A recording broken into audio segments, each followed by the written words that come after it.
On a quiet autumn evening in November 1940, the waters of southern Italy lay still beneath a darkening sky.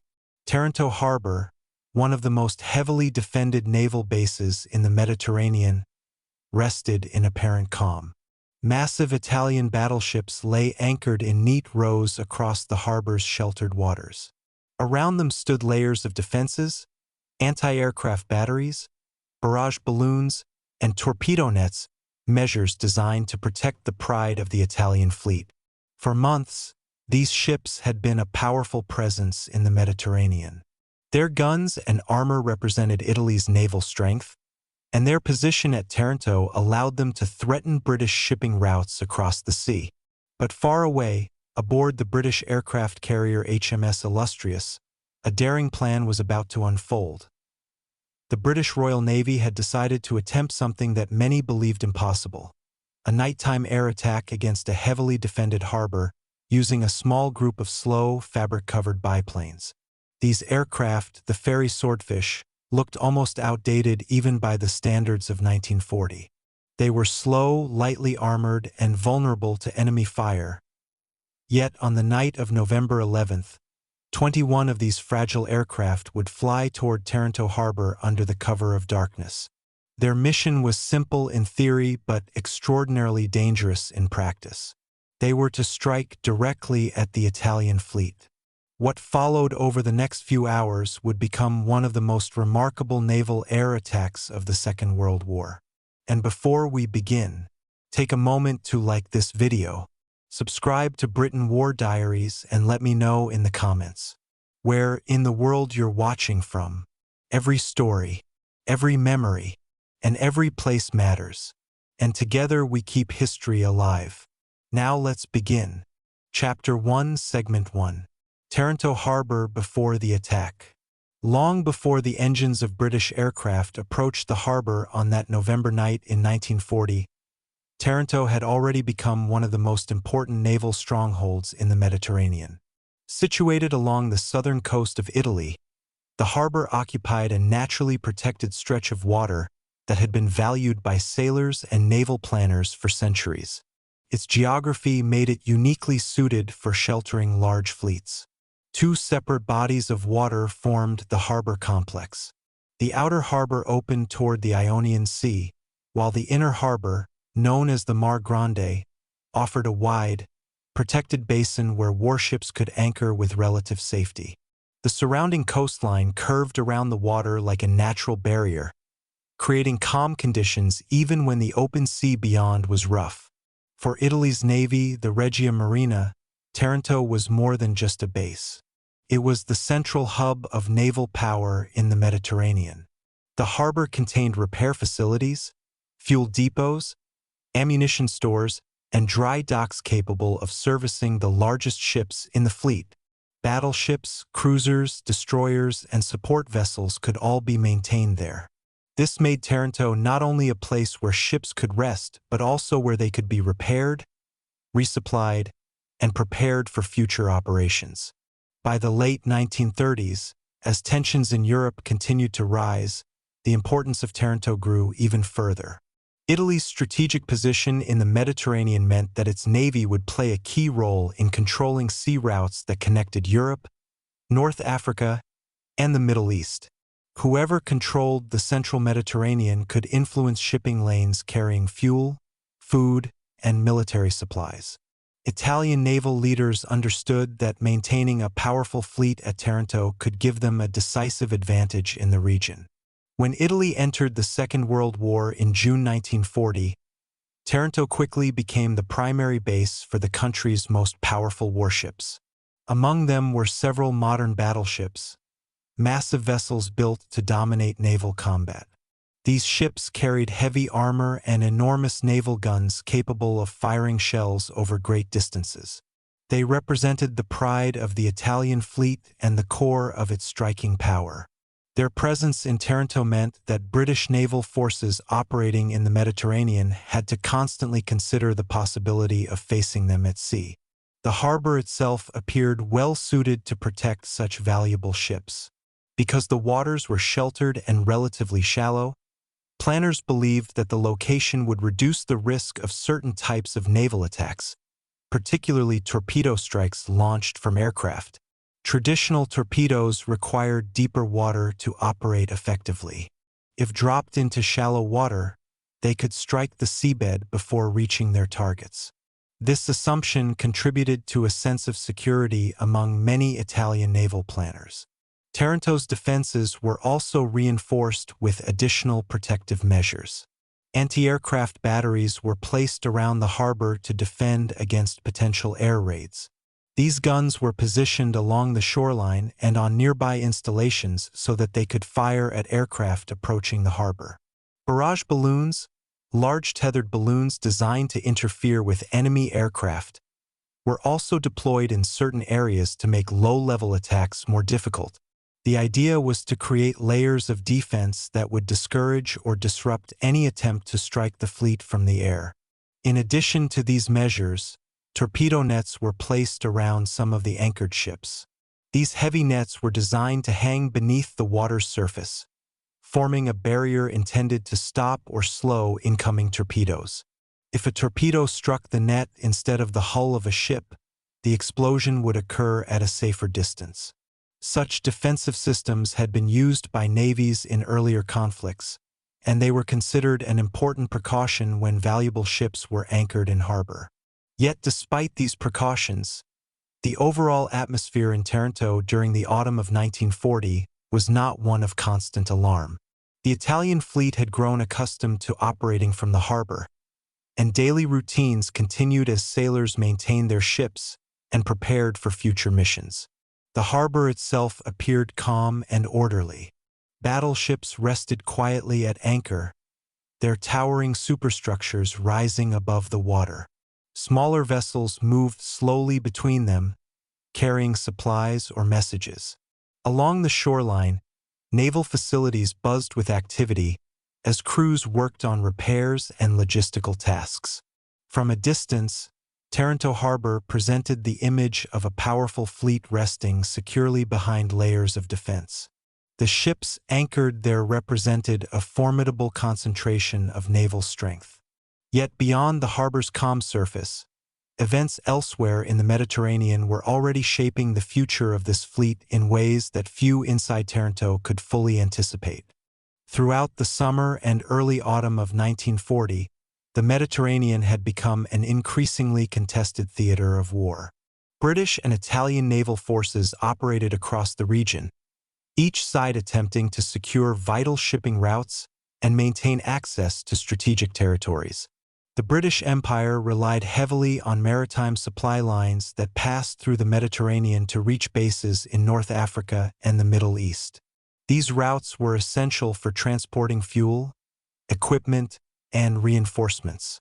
If Italian naval forces could threaten or disrupt these routes, the balance of power in the region might shift dramatically.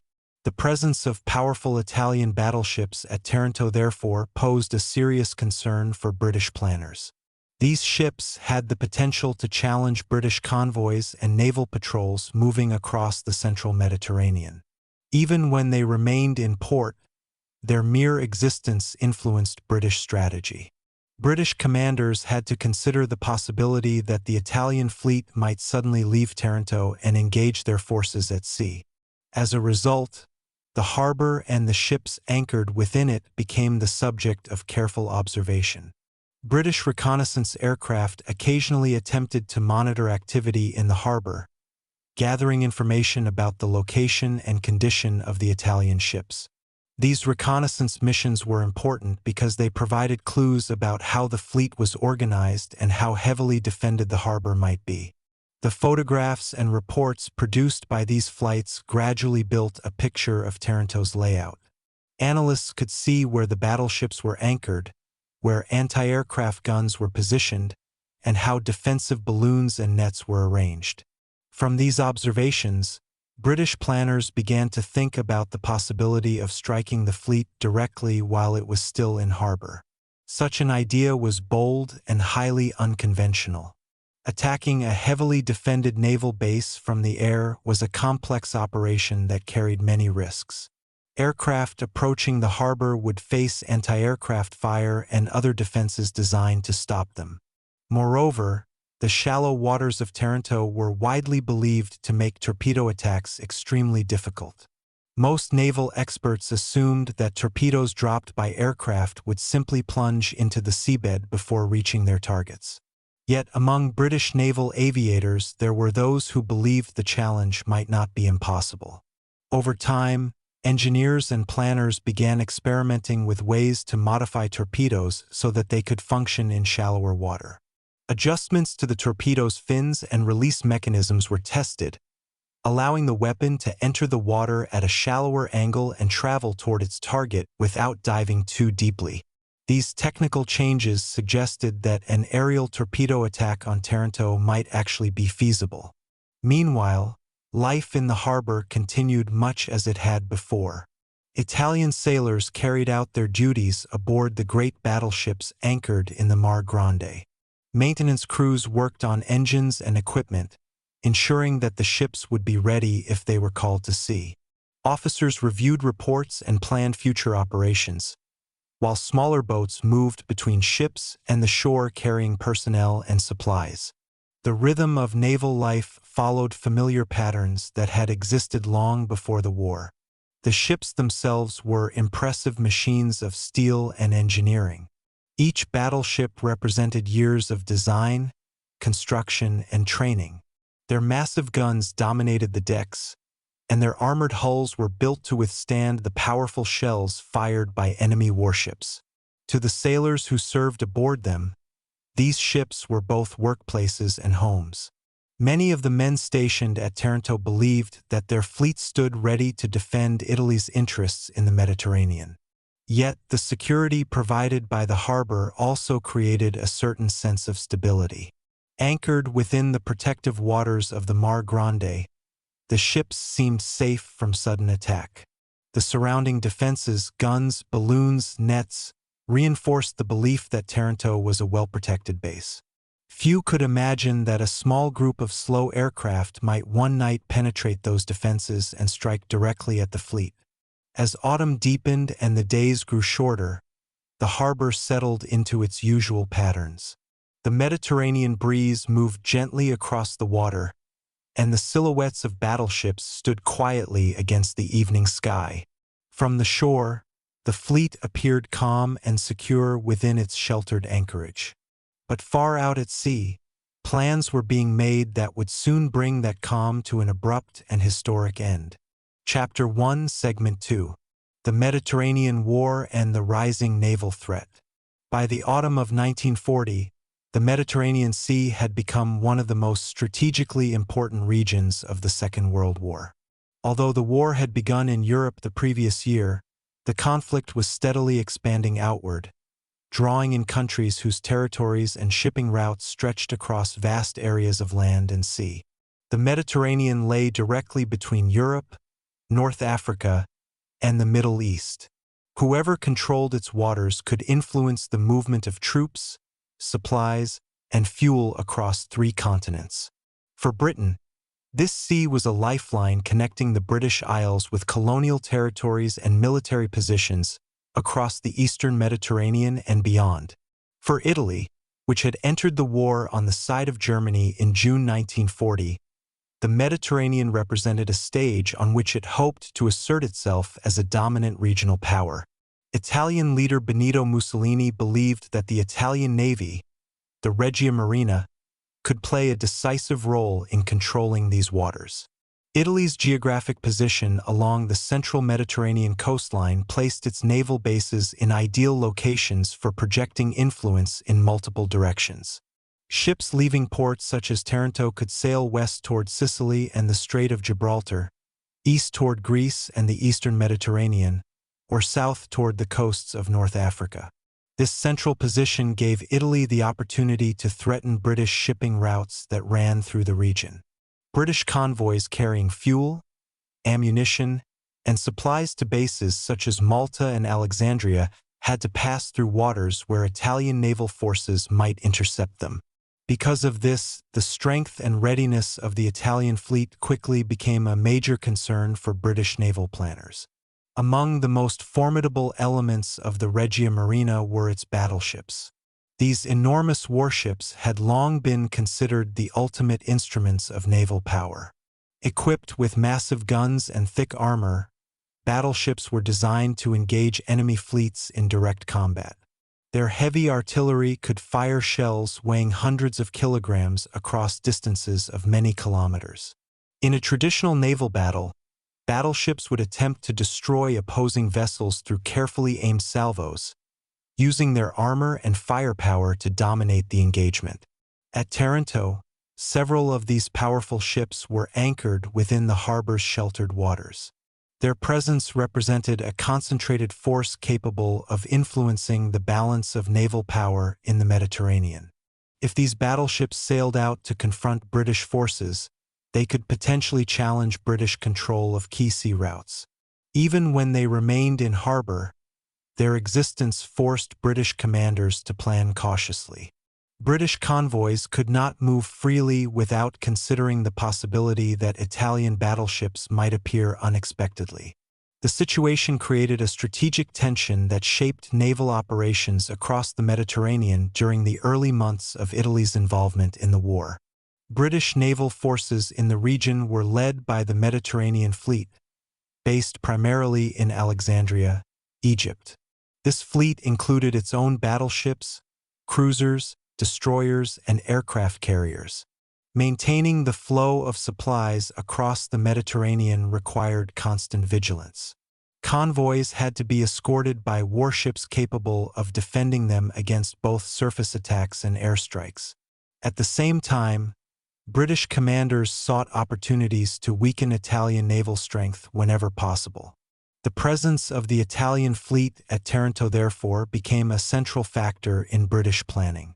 Intelligence reports, reconnaissance flights, and intercepted communications all contributed to a growing picture of how the Italian Navy was operating.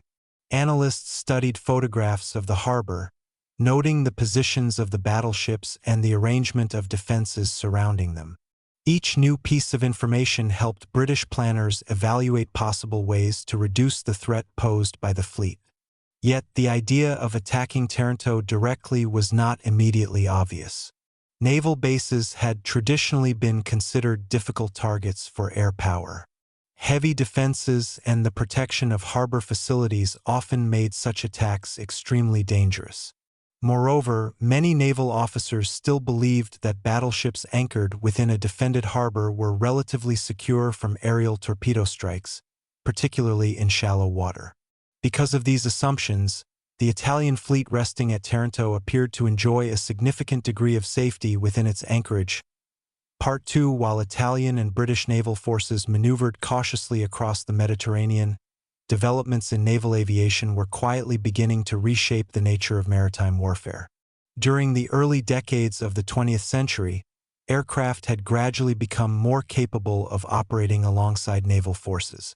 At first, airplanes had mainly served as reconnaissance tools, flying above fleets to spot enemy ships and relay information back to commanders. Over time, however, aircraft began to take on more active combat roles. Bombers and torpedo aircraft were developed specifically to attack ships at sea.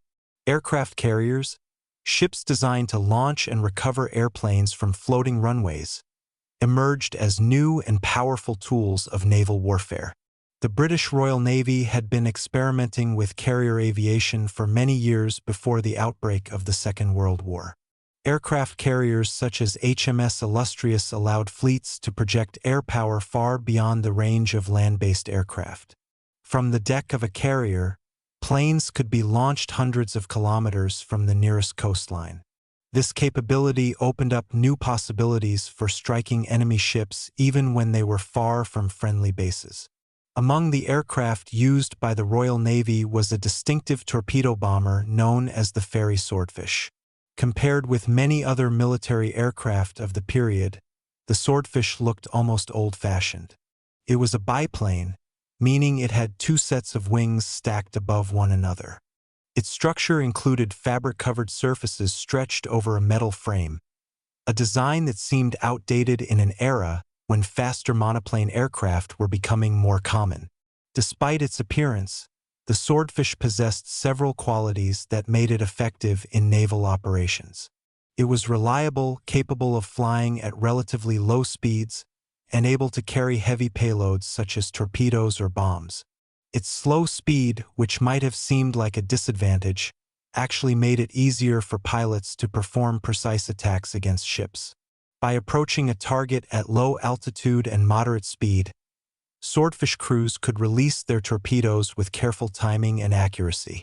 Over the course of 1940, British naval planners began considering how these aircraft might be used to strike enemy fleets while they were anchored in port. The concept was bold and required careful preparation. Aircraft would need to approach the target harbor at night or under conditions that reduced the chance of early detection. Pilots would have to navigate over open water in darkness, locate their targets, and release their weapons while avoiding defensive fire. The risks were considerable, yet the potential rewards were equally significant. If successful, such an attack could damage or destroy enemy ships without requiring a direct surface battle between fleets. Taranto gradually emerged as a potential target for such an operation. The harbor contained several valuable battleships concentrated within a relatively confined area. If even a portion of those ships could be damaged, the balance of naval power in the Mediterranean might shift in Britain's favor. British intelligence reports suggested that although the harbor was defended, there might be vulnerabilities in the defensive arrangements. The torpedo nets protecting some ships did not cover every section of the harbor. Barrage balloons had been deployed, but their positions were not uniform. Anti-aircraft batteries existed, yet they would have to respond quickly to low-flying aircraft approaching from multiple directions. As British planners studied maps and reconnaissance photographs of Taranto, they began to imagine how an attack might unfold. Pilots would approach the harbor at night, flying low over the water to reduce the chance of detection. Some aircraft might carry torpedoes designed to strike the battleships anchored within the harbor. Others might carry bombs intended to disrupt defensive positions or damage additional targets. Each aircraft would have to navigate carefully, avoid obstacles such as barrage balloons and masts, and release its weapons before turning away into the darkness.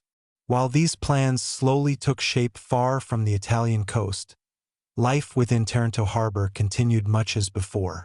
The battleships rested quietly in their anchorage, their crews carrying out routine duties. From the decks of these ships, the surrounding defenses appeared reassuring. Anti-aircraft guns stood ready along the shoreline. Balloons floated above parts of the harbor. Nets hung beneath the water near some of the anchored vessels. The harbor seemed well protected against attack.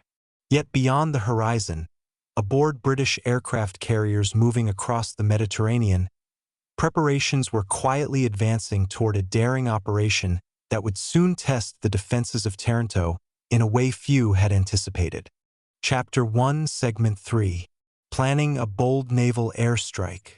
During the early months of the Mediterranean War in 1940, British naval planners faced a difficult strategic challenge.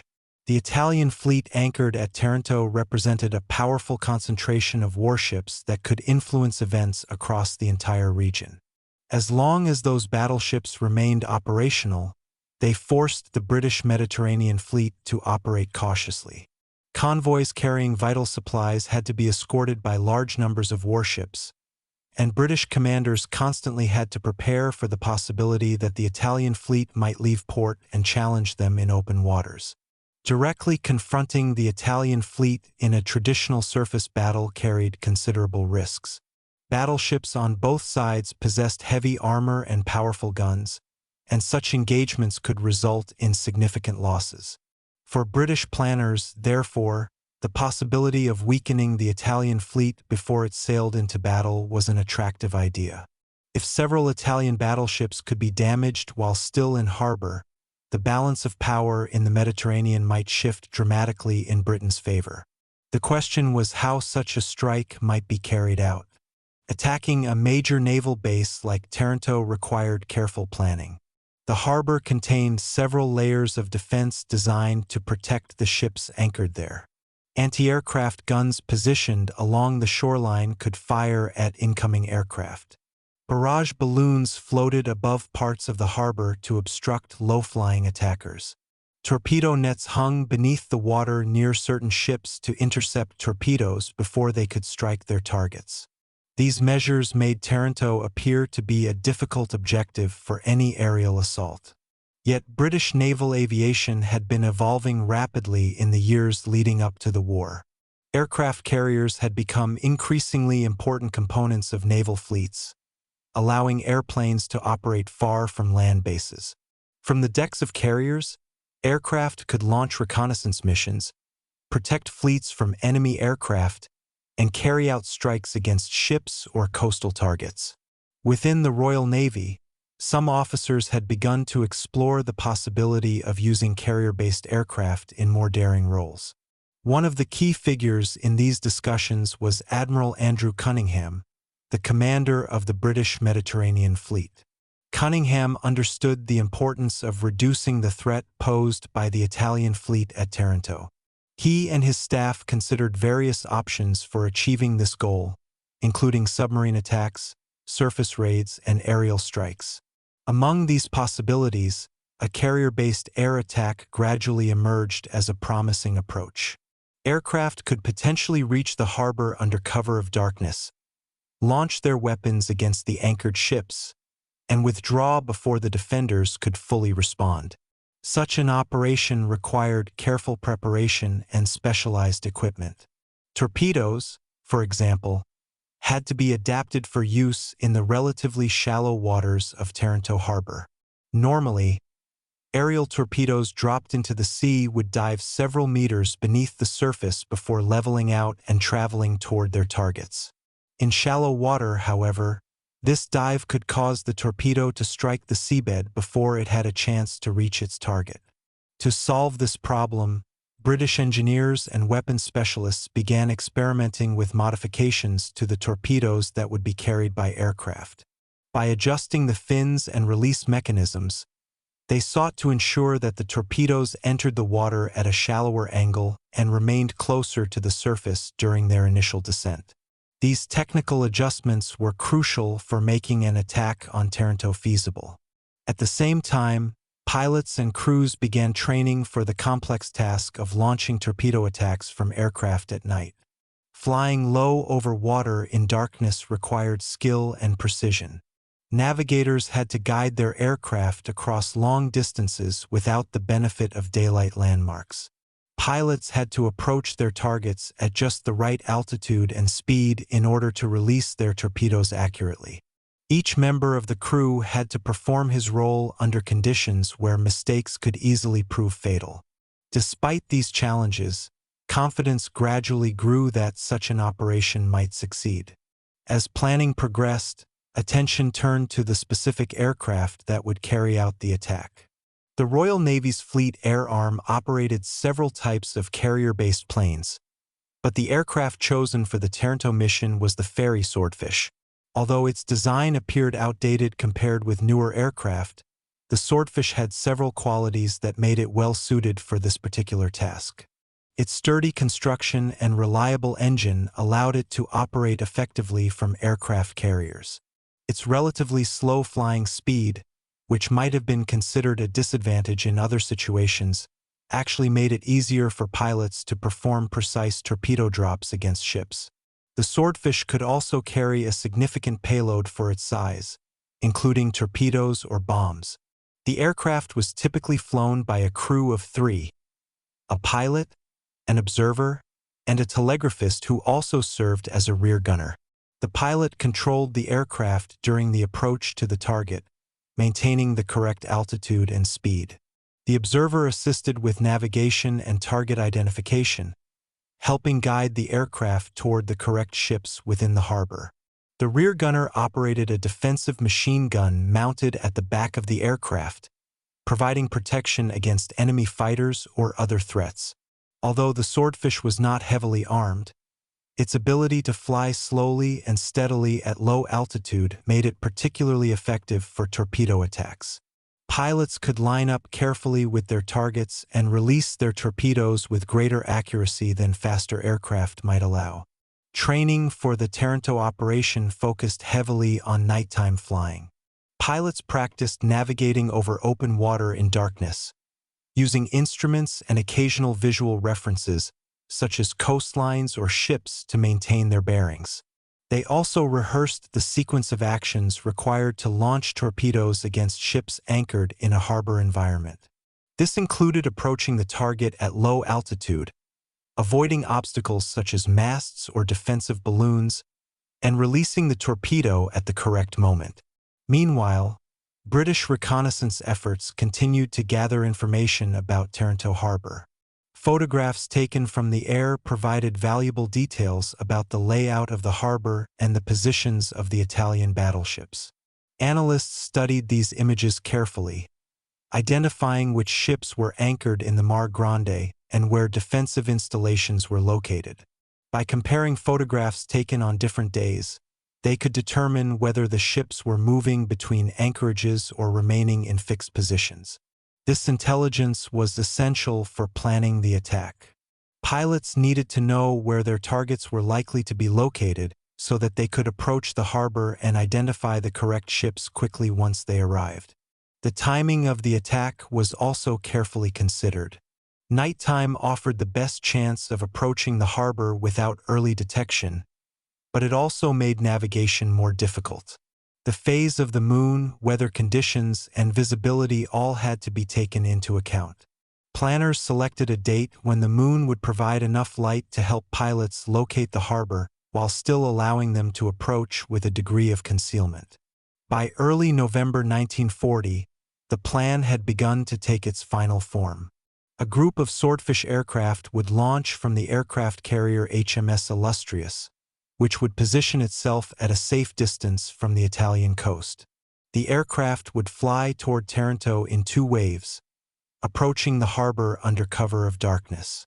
Some planes would carry torpedoes intended to strike the battleships anchored in the harbor.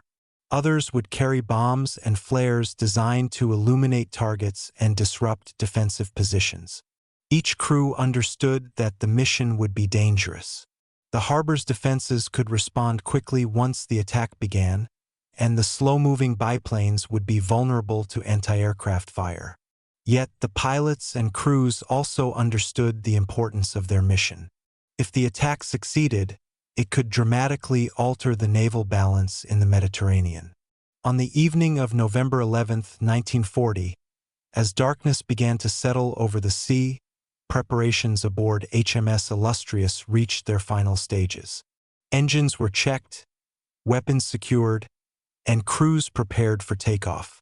Soon, the aircraft would rise from the carrier's deck and head toward Taranto Harbor, beginning one of the most remarkable naval air operations of the war. Chapter 2, Segment 1. HMS Illustrious and the birth of the operation.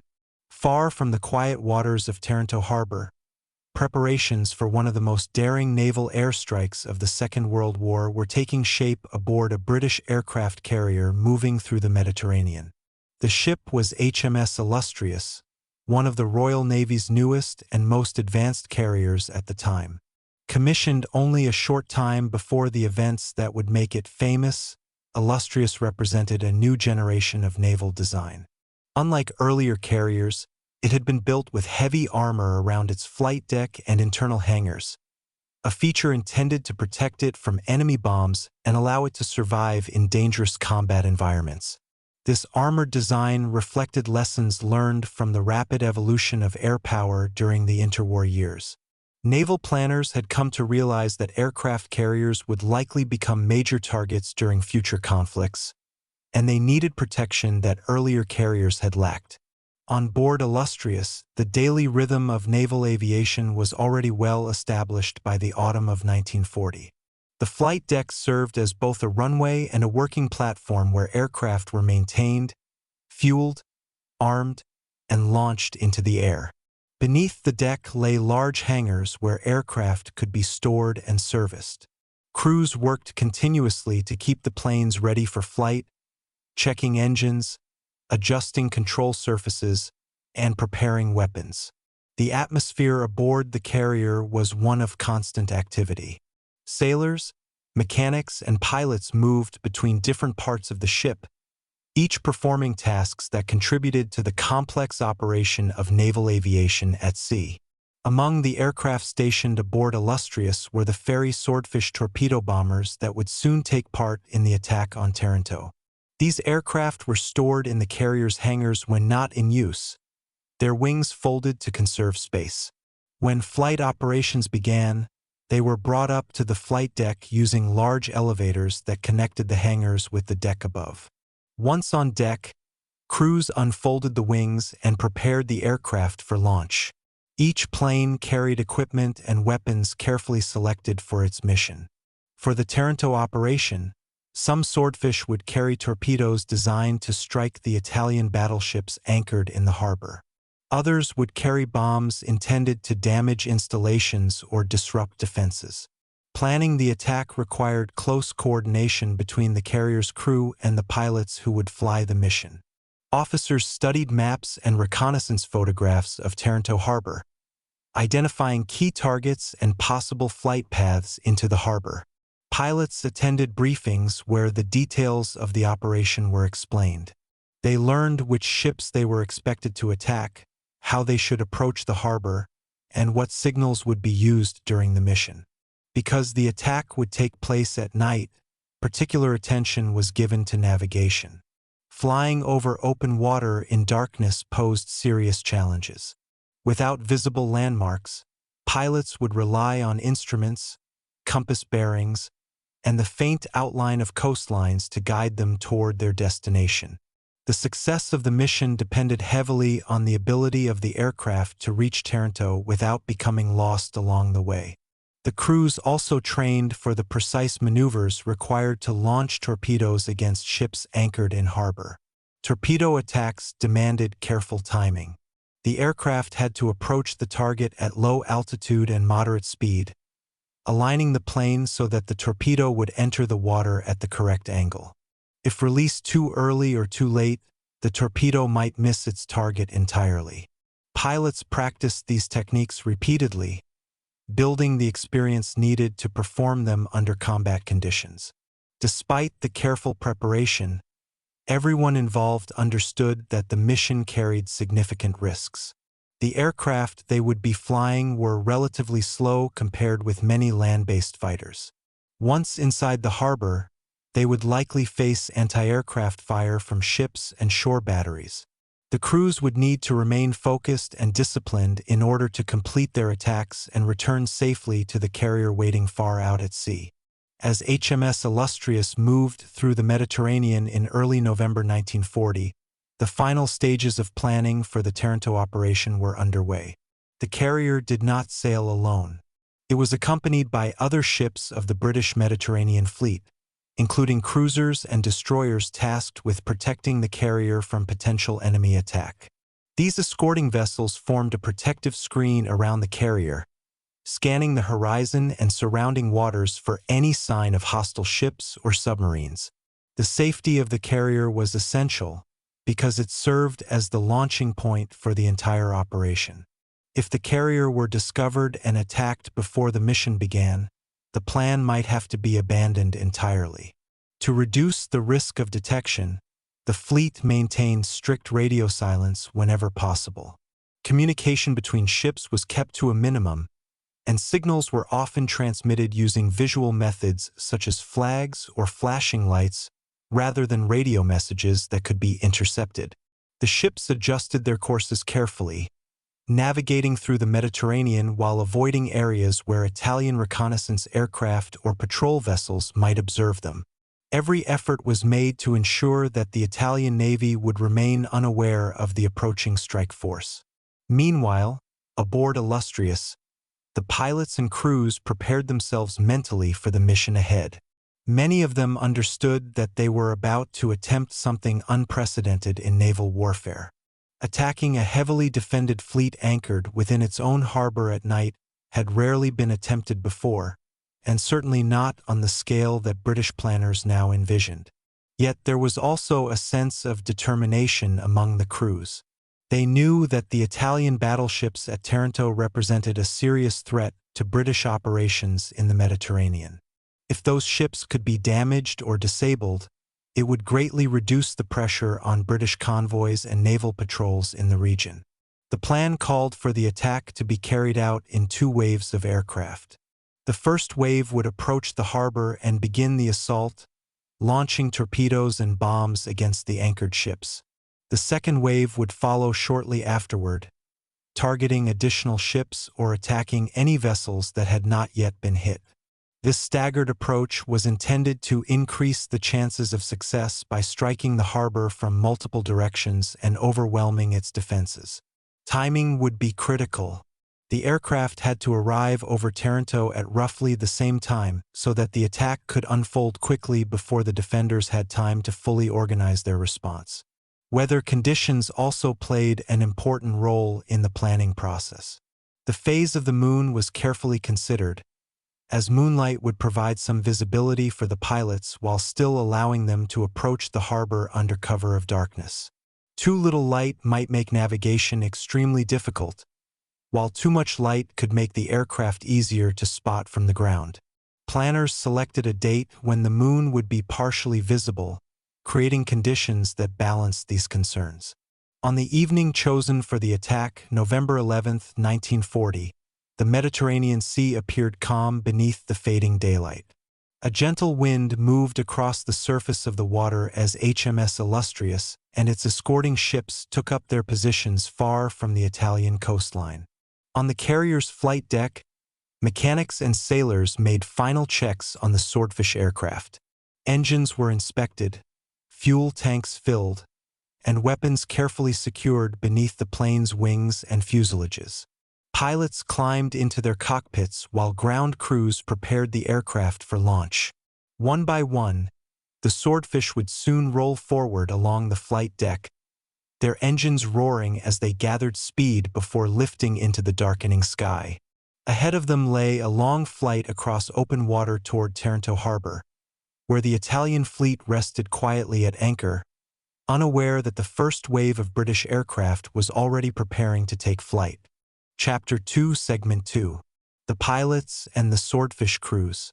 Aboard HMS Illustrious, the success of the planned attack on Taranto depended not only on careful planning and technical preparation, but also on the men who would carry out the mission.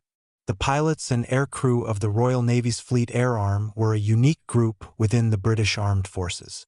Many had joined naval aviation during a time when aircraft were still relatively new tools of warfare, and their training had required mastering both the traditions of naval discipline and the demanding skills of flight. By 1940, the Fleet Air Arm had developed a reputation for determination and adaptability, qualities that were essential for the type of mission now being prepared. The aircraft they would fly, the Fairey Swordfish, was unlike many of the sleek fighters and bombers appearing in the skies of Europe during the early years of the war. The Swordfish was a biplane with 2 large wings connected by metal struts and wires, its fuselage covered in fabric stretched over a metal frame. Its open cockpit exposed the crew to wind and weather, and its maximum speed was far lower than that of most modern fighters. To observers unfamiliar with naval aviation, the aircraft might have seemed outdated or even fragile. Yet within the Fleet Air Arm, the Swordfish had earned a strong reputation as a reliable and versatile aircraft. Its slow speed allowed pilots to maintain control even at very low altitudes, which was particularly important during torpedo attacks. Its sturdy design meant that it could operate from aircraft carriers under conditions that might challenge more delicate aircraft. For the crews who flew it, the Swordfish was a trusted machine capable of performing difficult tasks over long distances. Each Swordfish carried a crew of 3 men, and the cooperation between these crew members was essential to the aircraft's operation. The pilot sat in the forward cockpit, responsible for guiding the aircraft through the long journey from the carrier to the target and back again. Behind him sat the observer, who handled navigation and assisted in identifying targets during the attack. In the rear cockpit was the telegraphist airgunner, who operated the aircraft's radio equipment and manned a defensive machine gun positioned to protect the aircraft from threats approaching from behind. These three men had to work closely together, especially during nighttime missions when visibility was limited and every decision had to be made carefully. In preparation for the Taranto attack, the crews had spent many hours training for the specific challenges they would face. Night flying required a different set of skills than daytime operations. Pilots could not rely on familiar visual landmarks to guide them across the sea. Instead, they used instruments such as compasses and altimeters to maintain their course and altitude. Observers studied charts of the Mediterranean coastline, learning how to recognize subtle features such as the shape of bays or the faint outlines of islands that might appear in the moonlight. The crews also practiced flying at low altitude, sometimes only a few dozen meters above the surface of the water. This technique was important for avoiding detection by enemy radar or observers and for approaching targets without being easily spotted. Flying at such low altitude demanded concentration, particularly at night when the horizon might be difficult to see. A moment of distraction could cause an aircraft to descend too far toward the water. Despite these challenges, the crews developed confidence through repeated practice. They knew that the success of the mission depended on their ability to perform these maneuvers precisely under combat conditions. As the evening of November 11th approached, the pilots and crews aboard HMS Illustrious gathered for final briefings about the mission ahead. Officers explained the details of the attack plan, using maps and diagrams to illustrate the layout of Taranto harbor and the positions of the Italian battleships anchored there. The crews were assigned specific targets and flight paths, ensuring that each aircraft would know exactly where to go once it reached the harbor. Some aircraft would carry torpedoes intended to strike the battleships directly. Others would carry bombs or flares designed to illuminate the harbor and disrupt its defenses. The mission required careful coordination because the aircraft would arrive in two waves. The first wave would begin the attack, while the second would follow shortly afterward to strike additional targets or take advantage of any confusion created by the initial assault.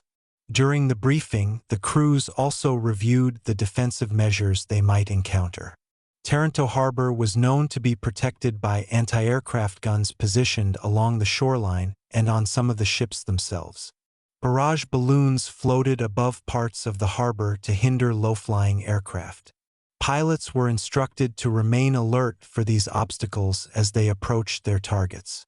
They would need to maneuver carefully through the harbor while maintaining the correct speed and altitude to release their weapons effectively.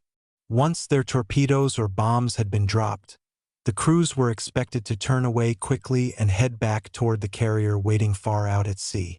The return journey would require navigating once again across open water in darkness, guided only by instruments and the faint glow of the moon. Despite the risks involved, the mood among the crews was not one of fear but of focused determination. Many of the pilots understood that they were about to attempt something that had rarely been done before, a nighttime torpedo attack against a major naval base. Yet they also believed in the training they had received and in the capabilities of their aircraft. The Swordfish might have appeared old-fashioned compared with faster aircraft, but it had proven itself capable of performing the kind of precise, low-altitude attacks required for this mission. On the flight deck of HMS Illustrious, mechanics and ground crews worked quickly to prepare the aircraft for launch. Torpedoes were secured beneath the fuselages of the planes assigned to strike the battleships, their metal bodies gleaming faintly in the fading light. Bomb racks were checked and adjusted on other aircraft carrying high-explosive weapons. Fuel tanks were filled to ensure that each plane could complete the long journey to Taranto and return safely to the carrier. One by one, the Swordfish were moved into position along the flight deck, their engines beginning to rumble as pilots started them in preparation for takeoff. The sound of these engines echoed across the sea as the final moments before launch approached. For the crews sitting in their cockpits, the mission was about to begin. Soon they would roll forward along the carrier's deck and lift into the night sky, heading toward a harbor where the Italian fleet lay quietly at anchor. None of them could know exactly how the attack would unfold once they reached their target, but each understood that the events of the coming hours might change the course of naval warfare in the Mediterranean. Chapter 2, Segment 3. The Launch into the Mediterranean Night. As the final preparations for the attack on Taranto reached their conclusion aboard HMS Illustrious, the Mediterranean evening slowly gave way to night. The sky above the fleet darkened from deep blue to black, and the first faint stars began to appear over the open sea. The carrier and its escorting ships moved steadily through the calm waters, maintaining their positions far enough from the Italian coastline to avoid detection while still allowing the aircraft to reach their target. On the flight deck, the atmosphere was focused and purposeful. Sailors moved carefully between the aircraft, making the final adjustments that would ensure each plane was ready for the demanding journey ahead. Tools clinked softly against metal surfaces as mechanics checked engines and secured panels. Fuel hoses were disconnected, weapons inspected, and control surfaces tested once more before takeoff. The Swordfish aircraft stood in neat lines along the deck, their wings unfolded and their propellers turning slowly as engines warmed. The yellow glow of deck lights illuminated the aircraft and the men working around them, creating a scene that contrasted sharply with the darkness stretching across the sea beyond the carrier's hull. In their cockpits, the pilots and aircrew sat quietly, running through their final mental checklists. Each crew had rehearsed the mission many times in training, yet the knowledge that they were now preparing to carry it out under real combat conditions sharpened their focus. Instruments were checked one last time. Compasses were aligned, altimeters adjusted, and navigation charts secured within reach of the observers who would guide the aircraft across the Mediterranean. The rear gunners ensured that their machine guns were properly mounted and that ammunition belts were ready should they be needed during the mission. Although the attack was planned as a surprise operation, the possibility of encountering defensive fire or enemy aircraft could not be ignored. On the bridge of HMS Illustrious, officers watched the preparations carefully while coordinating the launch of the aircraft. Launching planes from an aircraft carrier required precise timing and careful control of the ship's movement. The carrier had to steam directly into the wind to give the aircraft additional lift as they accelerated along the deck. Signals passed between the bridge and the flight deck crew as the moment for takeoff approached. Finally, the order was given to begin launching the first wave of aircraft. One by one, the Swordfish rolled forward along the flight deck. Their engines roared louder as the pilots opened their throttles, pushing the aircraft toward the edge of the carrier's deck. For a brief moment, the plane seemed to hang between ship and sea, its wheels leaving the deck as the wings caught the rushing air. Then the aircraft climbed slowly into the night sky, its silhouette disappearing into the darkness as it gained altitude. Behind it, the next aircraft moved into position, repeating the same careful process until the entire first wave had been launched. Watching from the deck, sailors could see the faint shapes of the departing aircraft as they formed up in the sky above the carrier. The Swordfish were not fast machines, and their climb into the night was steady rather than dramatic. Yet each plane carried with it the potential to strike a powerful blow against the Italian fleet resting far to the north. Once airborne, the aircraft began assembling into their formation, circling briefly to ensure that all planes were accounted for before turning toward their destination. From the carrier below, the departing aircraft soon became little more than distant sounds in the darkness, their engines fading into the night as they headed toward Taranto. The journey from HMS Illustrious to Taranto harbor required the Swordfish crews to fly across many kilometers of open water. In the darkness of night, the Mediterranean stretched endlessly beneath their wings, its surface reflecting faint traces of moonlight where the clouds allowed it to shine through. For the pilots and observers navigating these aircraft, The flight demanded careful attention to instruments and compass bearings. Without visible landmarks, even a small navigational error could send an aircraft far off course. Observers monitored their charts and calculated headings, while occasionally glancing toward the horizon in search of faint coastal outlines that might confirm their position. The aircraft maintained a relatively low altitude during much of the flight. Flying low reduced the chances that enemy observers might detect them from a distance and allowed them to approach the Italian coast with greater secrecy. At the same time, maintaining formation required each pilot to keep track of the other aircraft flying nearby. The faint shapes of the Swordfish could sometimes be seen against the night sky, their navigation lights dimmed to avoid drawing attention while still allowing the crews to maintain awareness of their companions in the air. Inside the open cockpits, the cold night air rushed past the crews as they flew toward their target.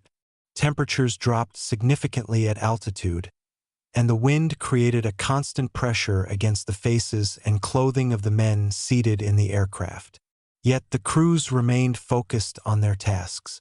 The pilots held steady courses while the observers monitored navigation and timing.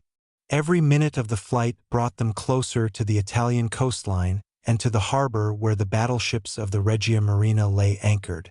As the aircraft approached the region around Taranto, the observers began searching for signs of land ahead. The coastline of southern Italy would appear gradually against the horizon, its dark outline separating sea from sky. Once the land was identified, the aircraft would adjust their course to follow the planned approach route toward the harbor. The success of the attack depended on reaching Taranto without alerting the defenders too early. If the harbor's defenses were activated before the aircraft arrived, anti-aircraft guns and searchlights might make the attack far more difficult. Eventually, the faint outline of the Italian coastline began to emerge beneath the moonlit sky. The observers confirmed their position and guided the pilots along the final approach path toward Taranto harbor. Ahead of them lay the quiet anchorage where several Italian battleships rested, their crews unaware that aircraft were now approaching from the darkness over the sea.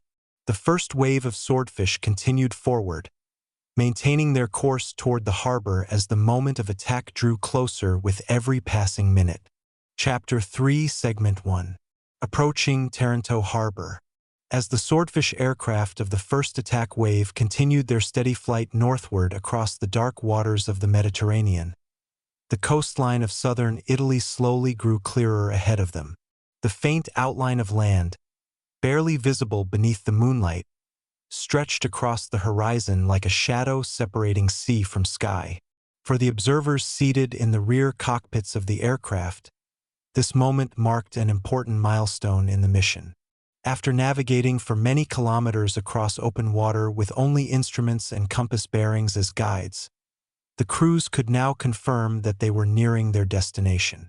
Each aircraft maintained a carefully planned course toward Taranto harbor, where the Italian fleet lay anchored within the wide basin of the Mar Grande.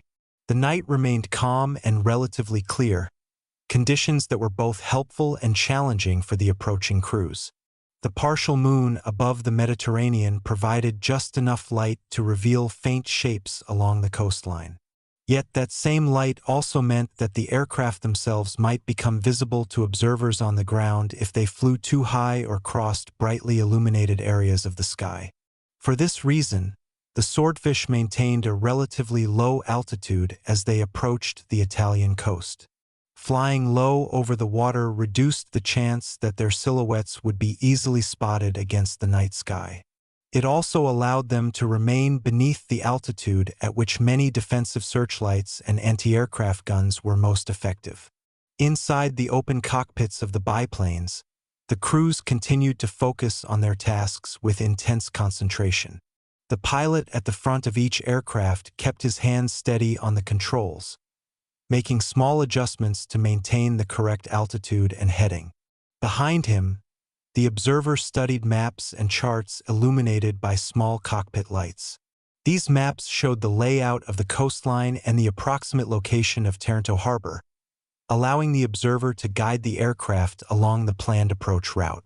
The rear gunner, seated at the back of the aircraft, scanned the sky behind and around them, watching for any signs of enemy aircraft or unexpected threats. Although the mission had been carefully planned to maintain the element of surprise, the crews knew that once they reached the harbor they would likely face defensive fire from ships and shore installations. The sound of the aircraft engines echoed softly over the water as the formation continued forward. Because the Swordfish flew at relatively low speeds compared with many modern aircraft, the flight required patience and endurance. Yet this slower pace also gave the crews more time to observe their surroundings and confirm their positions. Occasionally, the pilots could see the faint glimmer of moonlight reflecting off the sea below, creating a silvery pattern that shifted with the gentle movement of the waves. The quiet expanse of water beneath them gave little indication that they were about to take part in one of the most daring naval air operations of the war. As the aircraft drew closer to the Italian coast, small details of the shoreline began to emerge more clearly. Hills and coastal features appeared as darker shapes against the night sky. The observers compared these shapes with the maps they carried, ensuring that the formation remained on the correct course. Taranto harbor lay just beyond these coastal features, its wide basin opening toward the sea like a sheltered gateway. Somewhere within that harbor, several of the Italian Navy's most powerful battleships rested at anchor, their crews unaware that aircraft were approaching through the night sky. The success of the mission depended on reaching the harbor before the defenders could react. For the moment, the quiet darkness of the Mediterranean continued to conceal the approaching Swordfish as they closed the distance toward their target. As the aircraft crossed the Italian coastline and began their final approach toward Taranto harbor, the crews became even more alert to the environment around them. The transition from open sea to land introduced new visual references that helped confirm their position but also increased the possibility of detection. Lights from towns and roads along the coast were visible in the distance, forming small clusters of brightness against the dark landscape. The pilots carefully adjusted their course to avoid flying directly over populated areas, where observers might notice the sound or silhouette of the aircraft passing overhead. Instead, the formation followed the planned approach route that would bring them toward the harbor from a direction offering the best chance of surprise. Soon, the first signs of Taranto harbor itself began to appear ahead of the approaching aircraft. Even in the dim light of the night, the harbor's broad waters could be distinguished from the surrounding land. The Mar Grande, the outer harbor where many of the Italian battleships were anchored, spread out beneath the sky like a dark mirror reflecting faint traces of moonlight. Within that wide basin lay the ships that were the primary targets of the mission. From a distance, the shapes of the battleships were difficult to see clearly, yet their massive silhouettes rose above the water as darker forms against the harbor's surface. The observers in the Swordfish aircraft quickly began identifying these shapes and matching them with the target assignments given during the briefing aboard HMS Illustrious. Each pilot needed to approach his designated target with precision in order to deliver the torpedo or bombs effectively. At the same time, the crews had to remain aware of the defenses protecting the harbor. Barrage balloons floated above parts of the anchorage, their cables stretching downward toward the ground and posing a potential hazard to low-flying aircraft. Anti-aircraft guns were positioned around the harbor and on the ships themselves, ready to fire if the defenders became aware of the attack. For the moment, however, the harbor appeared calm. The Italian fleet lay quietly at anchor, its crews likely engaged in routine evening activities aboard the ships. The element of surprise still seemed intact. As the Swordfish aircraft descended slightly toward their attack altitude, the crews prepared for the next phase of the mission. Pilots checked their instruments one final time while observers confirmed the positions of the ships below. The rear gunners watched the sky and the harbor, ready to respond if defensive fire began. In the darkness above Taranto, The first wave of British aircraft now approached the moment when they would begin their attack on the Italian fleet. The quiet harbor beneath them had not yet erupted into the chaos of battle, but within minutes the stillness of the night would be broken by explosions, searchlights, and the sound of anti-aircraft guns firing toward the sky. The long flight across the Mediterranean had brought the crews to their target. Now the operation would enter its most dangerous stage as the aircraft descended toward the ships anchored in the waters of Taranto harbor. Chapter 3, Segment 2. The first wave descends. As the Swordfish aircraft reached the outer edge of Taranto harbor, the quiet Mediterranean night began to change. What had been a silent approach across open water now transformed into the final moments before the attack itself. From the cockpits of the biplanes, the harbor spread out beneath them like a dark expanse broken by the silhouettes of ships and the faint reflections of harbor lights along the shoreline. The wide basin of the Mar Grande held several of the Italian fleet's most powerful warships, each anchored in carefully arranged positions across the water. For the pilots and observers flying above the harbor, these shapes represented both targets and obstacles. Each ship had to be identified quickly and approached from the correct direction in order for the torpedo attacks to succeed. At the same time, the aircraft had to navigate through the defensive measures protecting the harbor without becoming entangled in cables or exposed to concentrated anti-aircraft fire. The first aircraft of the wave began descending toward their attack altitude, flying low over the dark surface of the harbor. The Swordfish were designed for exactly this kind of approach.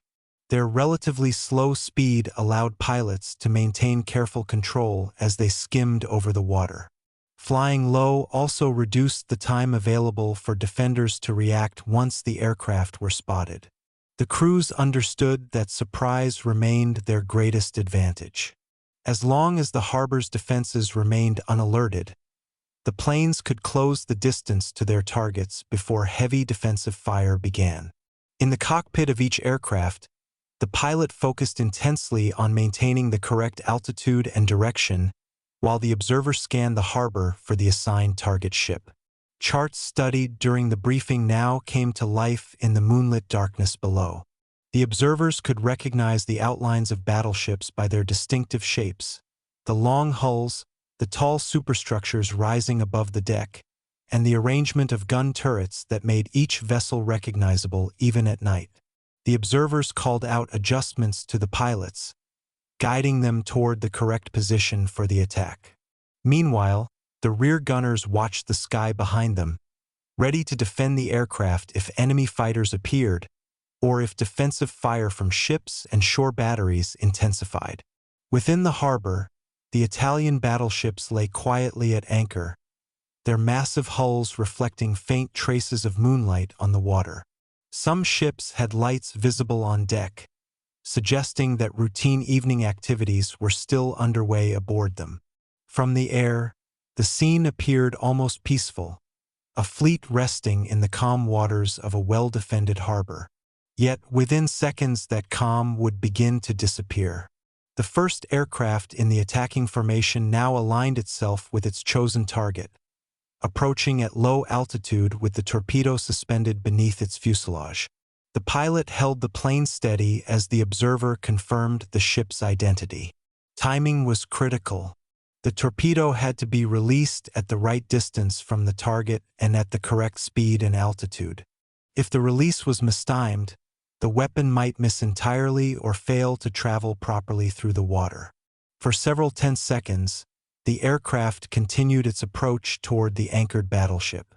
Then the pilot released the torpedo. The heavy weapon dropped from the aircraft and entered the water below with a splash, immediately beginning its path toward the ship. As the torpedo struck the surface and stabilized in the harbor, the aircraft banked away sharply, climbing slightly to escape the area. At that same moment, the quiet harbor began to react. The sound of aircraft engines and the splash of the torpedo had alerted defenders that an attack was underway. Within moments of the first torpedo being launched, Taranto harbor erupted into sudden activity. Searchlights along the shoreline flickered to life, sweeping across the sky in an attempt to locate the attacking aircraft. Anti-aircraft guns mounted on ships and coastal batteries began firing into the darkness, their flashes illuminating the harbor in bursts of orange light. The calm scene that had existed only seconds earlier was replaced by the unmistakable signs of combat. From the perspective of the approaching Swordfish cruise, the harbor now appeared alive with movement and noise. Bright beams of searchlights cut through the sky, occasionally locking onto one of the low-flying biplanes and illuminating it for the gunners below. Tracer rounds from anti-aircraft guns streaked upward in glowing arcs, passing dangerously close to the aircraft as they maneuvered above the water. For the pilots, the challenge now was to maintain focus on their attack runs despite the chaos surrounding them. Several Swordfish aircraft continued descending toward their assigned targets, determined to release their torpedoes before defensive fire could force them away. The slow speed of the biplanes, which might have seemed like a disadvantage in many combat situations, actually helped them in this moment. Because they flew more slowly than modern fighters or bombers, the pilots could make small adjustments to their course while lining up their torpedo runs. This ability allowed them to approach the anchored ships with remarkable precision. One aircraft after another aligned with the dark silhouettes of battleships spread across the harbor. The observers called out distances while the pilots kept the aircraft steady at low altitude. Then, at the correct moment, another torpedo was released. The weapon plunged into the water and began its silent path toward the hull of the targeted ship. Immediately after releasing the torpedo, the pilot pulled the aircraft away in a sharp turn to escape the heaviest defensive fire. The rear gunner remained alert, scanning the sky and occasionally firing short bursts from his machine gun if threats appeared behind the aircraft. Meanwhile, other planes in the formation approached from different directions across the harbor. Some carried bombs rather than torpedoes. These aircraft released flares over the harbor, briefly illuminating the area and making the anchored ships easier to see. The flares drifted slowly downward, casting a pale light over the water and revealing the outlines of battleships and cruisers below. In that eerie glow, the attacking crews could clearly see the ships they had come to strike. The defenders, however, could also see the aircraft more easily now, and the volume of anti-aircraft fire increased.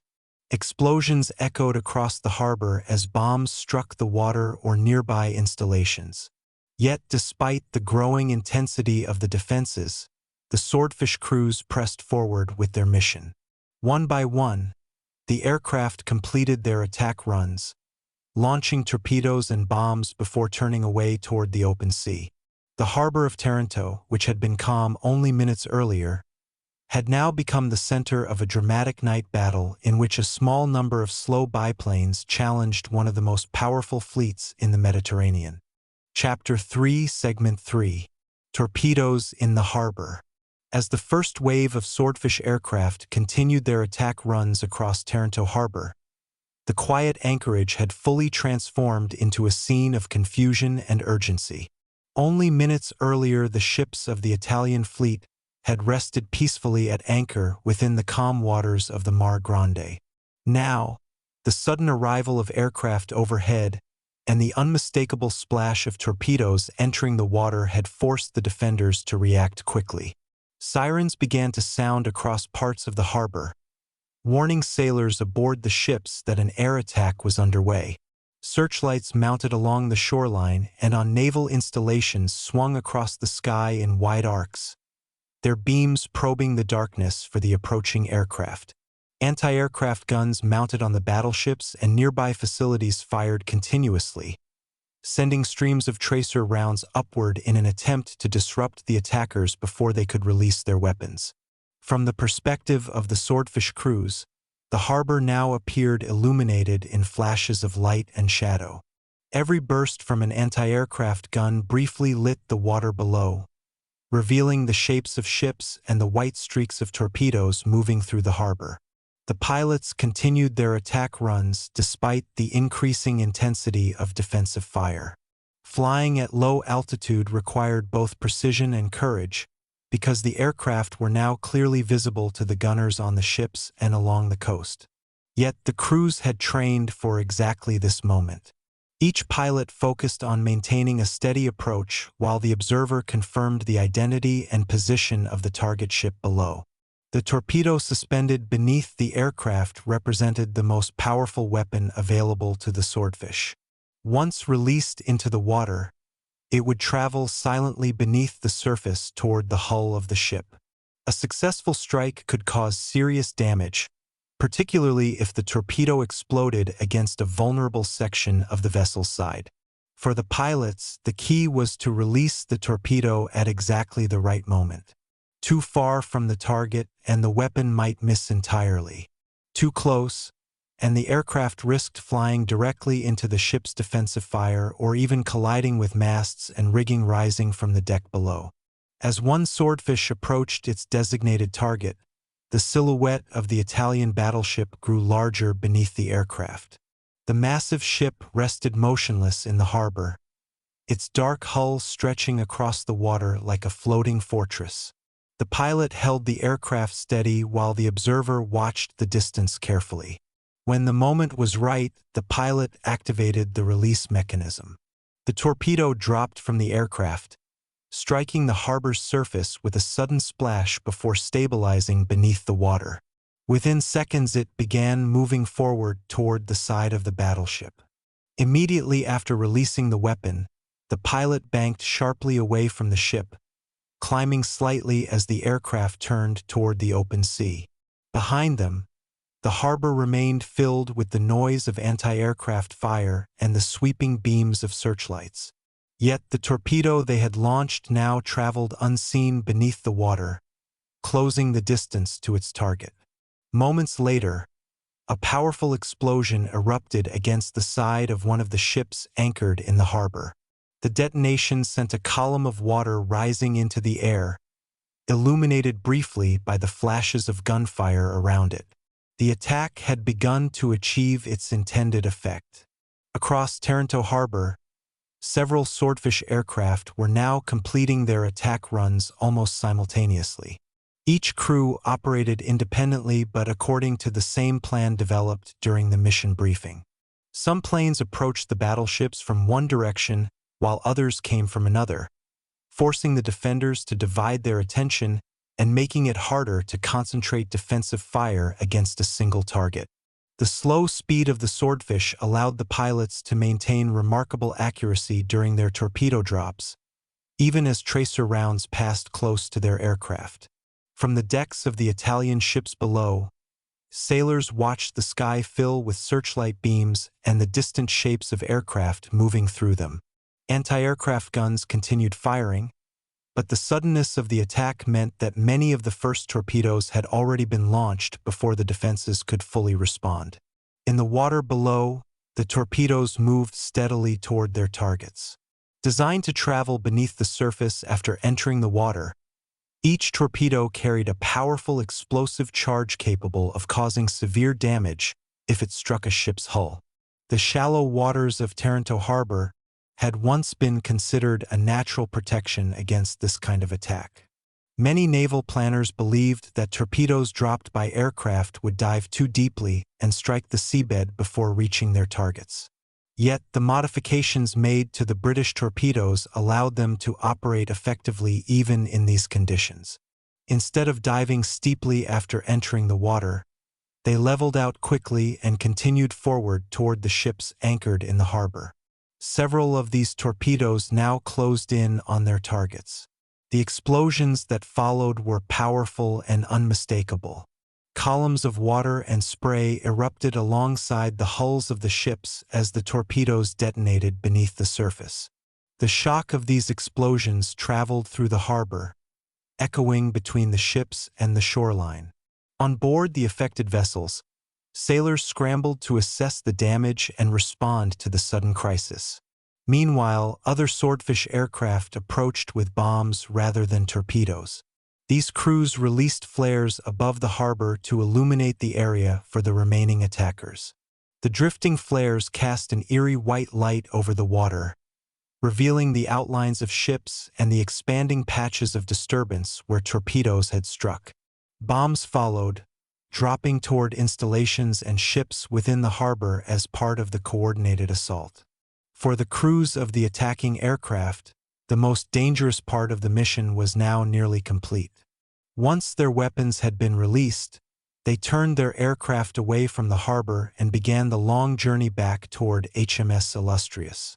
Behind them, Taranto harbor remained a chaotic scene of searchlights, gunfire, and explosions. The Italian fleet had been caught by surprise, and the first wave of the attack had already inflicted significant damage. Yet the operation was not finished. Even as the first Swordfish aircraft disappeared into the darkness over the Mediterranean, another group of British planes was already approaching the harbor to continue the assault. Chapter 4, Segment 1. The Battleships Under Attack. As the first torpedoes struck the waters of Taranto harbor and explosions echoed across the basin of the Mar Grande, the full scale of the surprise attack began to unfold. For the sailors aboard the Italian battleships anchored in the harbor, the sudden arrival of aircraft overhead had shattered the calm routine of the evening. Only minutes earlier, many crew members had been engaged in ordinary tasks: maintenance work, evening duties, or rest periods following the day's activities. The ships lay motionless in their anchorage, surrounded by defensive measures that had long been believed to provide a strong shield against potential attack. Yet within moments, the harbor had transformed from a place of quiet naval order into a scene of urgency and confusion. Alarms rang out aboard the battleships as officers and sailors rushed to their stations. Anti-aircraft crews hurried to their guns while others moved quickly to prepare damage control equipment in case their ship was struck. The sound of gunfire grew louder as batteries on ships and along the shoreline opened fire toward the dark sky above. Tracer rounds streaked upward in glowing arcs, marking the paths of shells aimed at the low-flying Swordfish aircraft moving across the harbor. Searchlights swept the sky, sometimes locking onto the silhouette of a biplane and illuminating it briefly before the aircraft slipped away into the darkness once again. Amid this defensive response, the torpedoes launched by the first wave of aircraft were already moving through the harbor toward their targets. Beneath the water's surface, the weapons traveled steadily toward the anchored battleships. Unlike bombs, which produced immediate flashes and explosions upon impact, torpedoes struck their targets silently until the moment of detonation. For the crews aboard the ships, the first sign that a torpedo had reached its mark was often the violent explosion that followed. When one of these torpedoes detonated against the hull of a battleship, the force of the blast sent a powerful shock through the structure of the vessel. Water surged upward alongside the ship, forming a towering column of spray illuminated by the flashes of gunfire around the harbor. The explosion reverberated through the ship's interior compartments, shaking bulkheads and decks as sailors struggled to understand what had happened. Damage control teams moved quickly to assess the situation, searching for flooding or structural damage caused by the blast. One of the first battleships struck during the attack experienced a significant explosion along its side as a torpedo reached the hull beneath the waterline. The impact caused water to rush into parts of the ship's interior, forcing crew members to act immediately to contain the flooding. Pumps were activated, watertight doors were sealed, and damage control parties worked to stabilize the affected areas of the vessel. Even as these efforts were underway, the sounds of additional aircraft engines and anti-aircraft fire continued above the harbor, indicating that the attack was far from over. For the Italian fleet anchored at Taranto, the realization that the harbor itself had become the battlefield was both shocking and unsettling. The ships had been positioned there partly because the location was believed to provide safety from precisely this kind of attack. Yet the torpedoes now striking the battleships demonstrated that the defenses protecting the harbor had not prevented the attackers from reaching their targets. The calm waters that had once sheltered the fleet now reflected the flashes of gunfire and the growing turmoil of a night battle unfolding in the heart of the harbor. As the explosions continued across Taranto harbor, the crews aboard the Italian battleships worked urgently to respond to the unfolding situation. Damage control procedures were a critical part of naval training, and sailors were taught to react quickly when their ship was threatened. Teams assigned to emergency duties rushed to compartments near the areas of impact, checking for flooding, damaged machinery, or structural weaknesses caused by the torpedo blasts. Water entering the ship had to be contained as quickly as possible, because uncontrolled flooding could threaten the stability of the vessel. Pumps were started to remove water from flooded areas, while crew members closed watertight doors to isolate damaged sections from the rest of the ship. These actions were essential to preventing further deterioration of the ship's condition. Above deck, anti-aircraft gunners continued firing toward the sky, attempting to disrupt the attacking aircraft that still moved across the harbor. The bright streaks of tracer fire illuminated the dark shapes of the Swordfish as they maneuvered through the searchlights. Although the biplanes were relatively slow, their ability to fly at low altitude made them difficult targets for the gunners attempting to track them in the darkness. Pilots weaved their aircraft through the beams of searchlights and the bursts of defensive fire, focusing on completing their attack runs before turning away toward the open sea. The harbor itself had become a scene of overlapping activity. Searchlights swept constantly across the water and sky, anti-aircraft guns fired in rapid succession, and the distant sound of aircraft engines mixed with the explosions of torpedoes and bombs.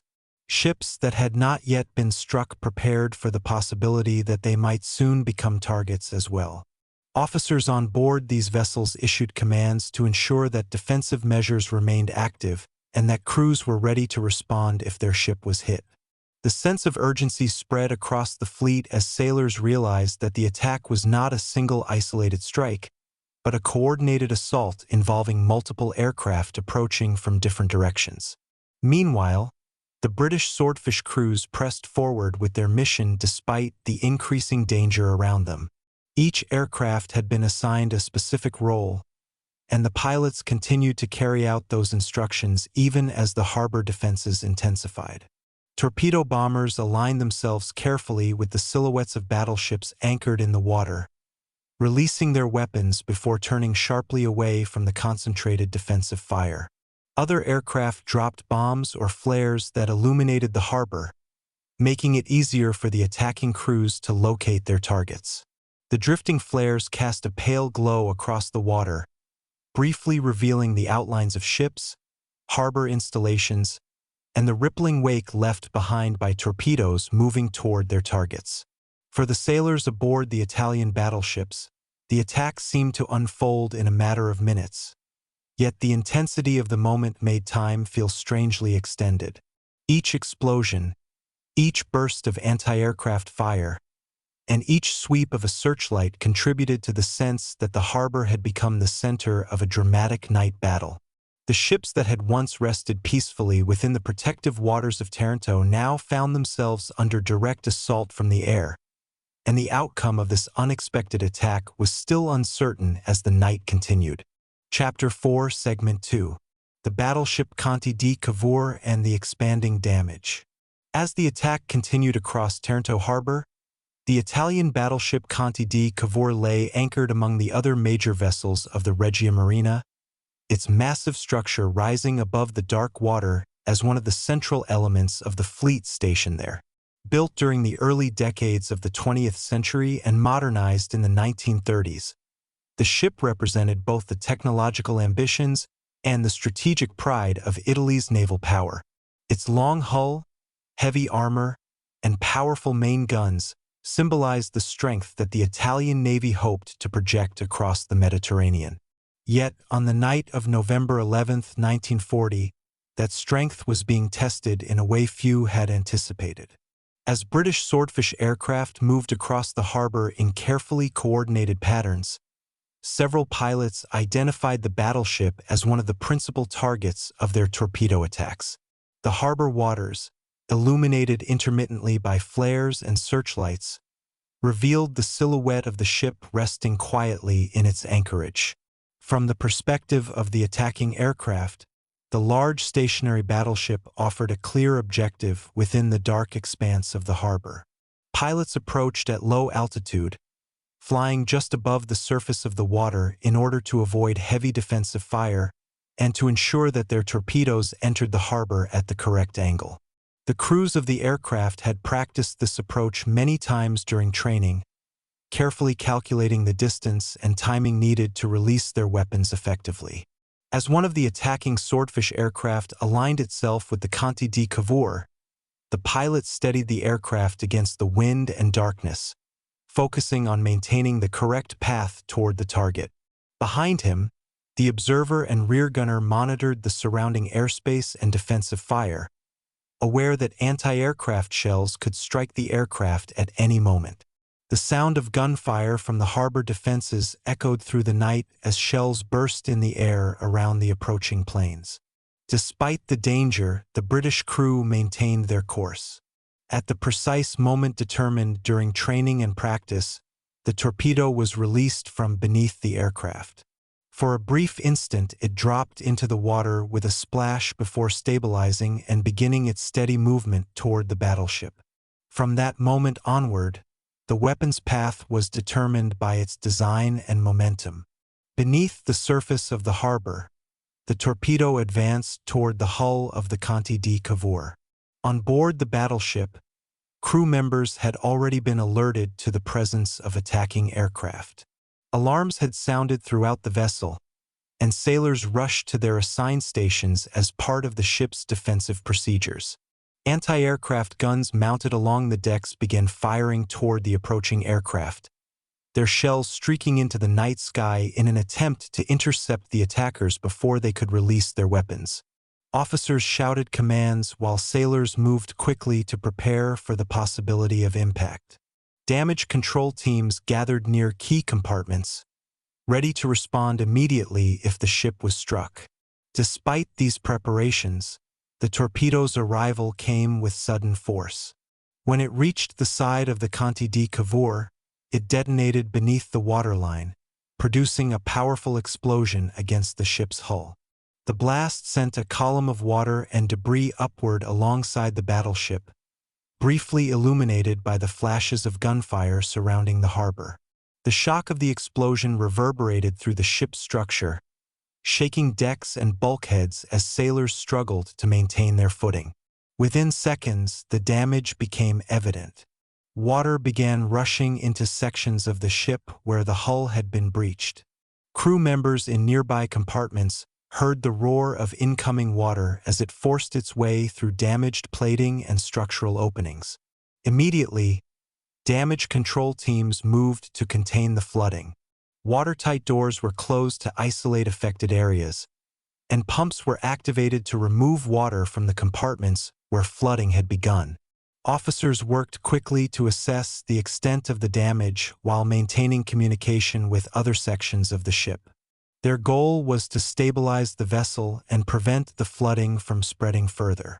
Yet the situation remained uncertain as the attack across the harbor continued. While damage control efforts were underway aboard the Conte di Cavour, the broader battle within Taranto harbor continued to unfold around it. The explosions and gunfire that echoed across the water made it clear that the battleship was not the only vessel under attack. Other ships anchored nearby were also facing torpedo strikes and aerial bombardment as the British aircraft continued their assault.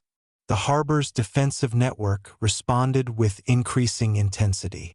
Searchlights scanned the sky in wide arcs, attempting to track the attacking planes, while anti-aircraft guns fired continuously from ships and shore batteries alike. The bright flashes of gunfire reflected across the surface of the harbor, creating a shifting pattern of light against the darkness of the night. Amid this environment of confusion and urgency, the crew of the Conte di Cavour focused entirely on the immediate challenge of saving their ship. The flooding caused by the torpedo explosion had created a serious threat to the battleship's stability. As water filled certain compartments, the balance of the vessel began to shift slightly, forcing officers to make rapid decisions about how to counter the effects of the damage. One of the most important responsibilities of damage control teams was to prevent the ship from listing too far to one side or losing stability due to uneven flooding. Sailors moved quickly through the ship's interior corridors and compartments, sealing bulkheads and reinforcing areas where water pressure threatened to push through weakened structures. Pumps operated continuously as crew members attempted to remove the water entering the ship. Communication between sections of the vessel was essential during these moments. Officers needed accurate information about the location and severity of the flooding in order to determine the best course of action. Reports from damage control teams were relayed through the ship's internal communication systems, allowing the command staff to understand the evolving situation. Each new report helped build a clearer picture of how the ship was responding to the torpedo strike. Despite the determination of the crew, it soon became apparent that the damage inflicted by the explosion was more serious than initially hoped. The torpedo had struck in a location where the ship's protective armor was less effective against underwater blasts. As a result, the explosion had opened a significant breach in the hull, allowing large amounts of water to enter the ship faster than the pumps could remove it. The crew continued their efforts to contain the flooding, but the volume of incoming water created a growing challenge. Over time, the increasing weight of the water inside the ship began to affect its position within the harbor. Officers recognized that allowing the battleship to remain in deeper water while flooding continued could place the entire vessel at risk of sinking completely. To prevent this outcome, a decision was made to guide the ship toward shallower water where it could be grounded if necessary. By doing so, the crew hoped to stabilize the battleship and prevent it from disappearing beneath the harbor entirely. This maneuver required careful coordination, as the ship's damaged condition limited its ability to move freely. Tugs and other support vessels were brought into position to assist with the effort. Slowly, the Conte di Cavour was moved toward an area of the harbor where the water was shallow enough to provide support for the ship's hull. This action represented a strategic decision aimed at preserving the vessel despite the severe damage it had suffered. While these efforts unfolded, the attack on Taranto harbor continued. The British aircraft, having completed their torpedo runs, began withdrawing from the area, leaving behind the consequences of their carefully planned operation. Across the harbor, the Italian fleet faced the aftermath of the night's events. Several major ships had been damaged, and the realization that the harbor had been successfully penetrated by enemy aircraft carried significant implications for the future of naval warfare in the Mediterranean. For the crew of the Conte di Cavour, however, the immediate focus remained on the survival of their ship. Their actions during those critical moments demonstrated the discipline and training that sailors relied upon when confronting unexpected crises at sea. Even as the night attack gradually came to an end, the work of damage control and stabilization continued aboard the battleship, marking the beginning of a long process of recovery following the dramatic events of that night. Chapter 4, Segment 3. The Battleship Caio Duilio and the Turning Point of the Attack. As the first wave of British aircraft began to withdraw from Taranto harbor after releasing their torpedoes, the night battle was far from over. The harbor still echoed with the sound of anti-aircraft guns and the distant hum of aircraft engines as a second wave of Swordfish approached the Italian fleet. These aircraft had launched later from the carrier HMS Illustrious, timed carefully so that their arrival would coincide with the confusion and disruption created by the first attacks. The strategy behind this timing was deliberate. If the initial wave had succeeded in drawing the attention of the harbor's defenses and damaging several ships, the second group could exploit the disorder to strike additional targets. From high above the dark waters of the Ionian Sea, the pilots of the second wave navigated toward the harbor using the faint outlines of the coastline and the glow of fires and searchlights already visible in the distance. The night sky above Taranto had transformed from quiet darkness into a web of moving light and sound. Searchlights swept the sky in wide arcs while anti-aircraft guns fired continuously from both the shoreline and the ships anchored within the harbor. From the perspective of the approaching aircraft, the harbor appeared alive with flashes of gunfire and drifting columns of smoke illuminated by flares. Yet these defensive efforts could not fully conceal the silhouettes of the large Italian warships resting in the water below.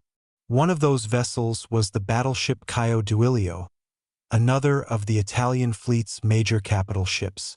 Like the Conte di Cavour, the Caio Duilio had undergone modernization during the 1930s, receiving improvements to its armor, propulsion systems, and armament in an effort to prepare it for the challenges of modern naval warfare. Its presence at Taranto represented an important component of Italy's ability to control the central Mediterranean.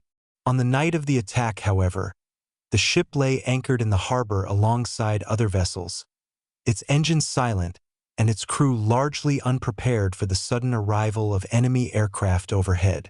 As the second wave of Swordfish entered the harbor area, the crews aboard the Italian ships had already been alerted by the explosions caused during the first attacks. Alarms continued to sound across the fleet, and anti-aircraft crews remained at their guns. Despite this readiness, the darkness of the night and the low altitude of the approaching aircraft still gave the attackers significant advantages. Swordfish pilots descended toward the harbor surface, flying just above the water in order to reduce the likelihood of being struck by defensive fire. Their biplanes, though slow by modern aviation standards, possessed a remarkable ability to maneuver at low speeds and maintain stability even during complex attack runs. These characteristics allowed the pilots to line up carefully with their targets despite the confusion surrounding them.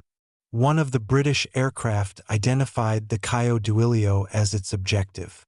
The pilot adjusted his approach path, guiding the aircraft through the scattered beams of searchlights, while bursts of anti-aircraft shells exploded in the air around him. The rear gunner scanned the sky and the water below, watching for both enemy fire and obstacles that might threaten the aircraft during its low-altitude flight. As the aircraft closed the distance toward the battleship, the moment of attack approached. At precisely the calculated distance from the target, the torpedo was released. It dropped briefly before entering the harbor waters, stabilizing and beginning its steady underwater path toward the hull of the Caio Duilio. For several seconds, the torpedo moved unseen beneath the surface of the harbor. On board the battleship, the crew continued to fire their anti-aircraft weapons and maintain their defensive positions, aware that the aircraft overhead might already have released their weapons. The torpedo's arrival came suddenly. When it reached the hull of the Caio Duilio, it detonated beneath the waterline with a powerful explosion that shook the entire ship. A towering column of water surged upward beside the vessel, illuminated by the flashes of gunfire and searchlights surrounding the harbor. The blast sent shockwaves through the ship's structure, rattling compartments and equipment throughout the vessel. Within moments, the crew realized that the ship had been struck. Damage control teams rushed toward the affected sections of the hull, while officers attempted to assess the scale of the damage inflicted by the explosion. The impact of the torpedo on the Caio Duilio created an immediate challenge for the sailors aboard the battleship. The explosion had torn open a section of the ship's hull beneath the waterline, allowing seawater to begin entering the vessel. Inside the ship, the sound of rushing water echoed through the damaged compartments as crew members hurried to respond. Damage control procedures were activated without delay. Sailors moved to seal watertight doors that separated different sections of the ship, preventing the flooding from spreading into additional compartments. Pumps were activated in an effort to remove the incoming water, while engineers assessed whether the ship's propulsion systems and electrical networks had been affected by the blast. These actions required coordination and discipline, as dozens of sailors worked simultaneously in different areas of the vessel to stabilize its condition. Above deck, the battle continued around them. Anti-aircraft guns fired relentlessly toward the sky as the second wave of British aircraft completed their attack runs. Searchlights continued sweeping across the harbor, attempting to illuminate the attackers long enough for gunners to track them. The flashes of gunfire and the drifting smoke created a chaotic environment in which both attackers and defenders struggled to maintain awareness of their surroundings. For the British crews, the task was to release their weapons and withdraw from the harbor before defensive fire could bring them down. For the Italian sailors, the priority was to protect their ships and respond to the damage inflicted by the torpedo strikes. As water entered the damaged compartments of the Caio Duilio, the ship began to settle slightly lower in the water. Officers monitored the vessel's stability carefully, aware that uncontrolled flooding could threaten the ship's survival. Damage control teams continued working to contain the water and reinforce the affected sections of the hull. Their efforts reflected the extensive training that naval crews received in responding to emergencies at sea. Even under the stress of an unexpected nighttime attack, the sailors followed established procedures designed to preserve the ship and protect the crew. Eventually, the flooding was brought under partial control, although the damage inflicted by the torpedo remained severe. Like the Conte di Cavour, the Caio Duilio would require significant repairs following the attack. The realization that two of Italy's major battleships had been struck within the supposedly secure harbor of Taranto marked a turning point in the events of the night. Across the harbor, the consequences of the attack were becoming increasingly clear. Ships that had escaped damage remained on high alert, while those that had been struck struggled to stabilize their condition. Fires burned in some areas, and the water around the damaged ships reflected the flickering light of explosions and searchlights. Slowly, as the final British aircraft departed the harbor and disappeared into the darkness over the sea, the intensity of the battle began to fade. The anti-aircraft guns gradually fell silent, and the searchlights lowered their beams from the sky. In the aftermath of the attack, the harbor returned to a quieter state, but the damage inflicted during those critical minutes would have lasting consequences. The Italian fleet had suffered a significant blow, and the events of the night demonstrated a new reality in naval warfare. Aircraft operating from carriers had shown that even heavily defended harbors were vulnerable to carefully planned aerial attacks. For the sailors aboard the Caio Duilio, the work was not yet finished. Damage control efforts continued through the night as crews worked to secure the ship and prepare for the long process of repairs that lay ahead. Their actions reflected both the resilience of naval crews and the dramatic shift in warfare that the attack on Taranto had revealed. Chapter 5, Segment 1. The Harbor in Chaos. As the final British aircraft began turning away from Taranto harbor and heading back toward the open waters of the Mediterranean, the scene they left behind was one of confusion, urgency, and rapidly unfolding consequences. Only a short time earlier the harbor had been quiet, its anchored ships resting in calm water beneath a dark November sky. Now the same harbor was filled with drifting smoke, flashes of light, and the urgent movement of sailors responding to damage across multiple ships. The attack had unfolded quickly, yet its impact was unmistakable. For the crews aboard the Italian vessels, the sudden transition from routine naval operations to an active nighttime battle had forced every sailor to react with speed and discipline. Damage control alarms continued echoing through the interior corridors of the ships as officers coordinated efforts to stabilize their vessels. The explosions caused by torpedo strikes had torn open sections of hulls beneath the waterline, allowing seawater to rush into compartments that had once been dry and secure. Inside those compartments, sailors worked with pumps, tools, and emergency equipment in an attempt to slow the flooding. Each crew member understood that the ability of a ship to survive such damage depended heavily on how quickly and effectively these procedures were carried out. Even as the attacking aircraft disappeared into the distance, the battle for the survival of the fleet had only just begun. Across the harbor, Searchlights that had once scanned the sky now illuminated the surface of the water and the damaged ships themselves. Their beams revealed the outlines of battleships resting unevenly in the harbor, some of them surrounded by debris and disturbed water where torpedoes had detonated only minutes earlier.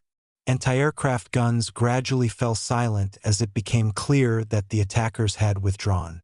The sudden quiet after the intensity of gunfire and explosions created a strange contrast, allowing sailors and officers to begin assessing the full scale of what had occurred. Reports began to circulate between ships and harbor command centers as naval officers attempted to understand the situation developing across Taranto. Communication was critical during these moments. Messages sent through signal lamps, radios, and internal communication systems carried information about damaged vessels, fires, flooding, and the condition of the harbor's defenses. The command structure of the Italian Navy worked quickly to gather accurate reports from the ships that had been struck. Each vessel had to evaluate its own condition while also contributing to the larger picture of how the fleet had been affected. Among the most serious concerns were the battleships that had sustained torpedo hits during the attack.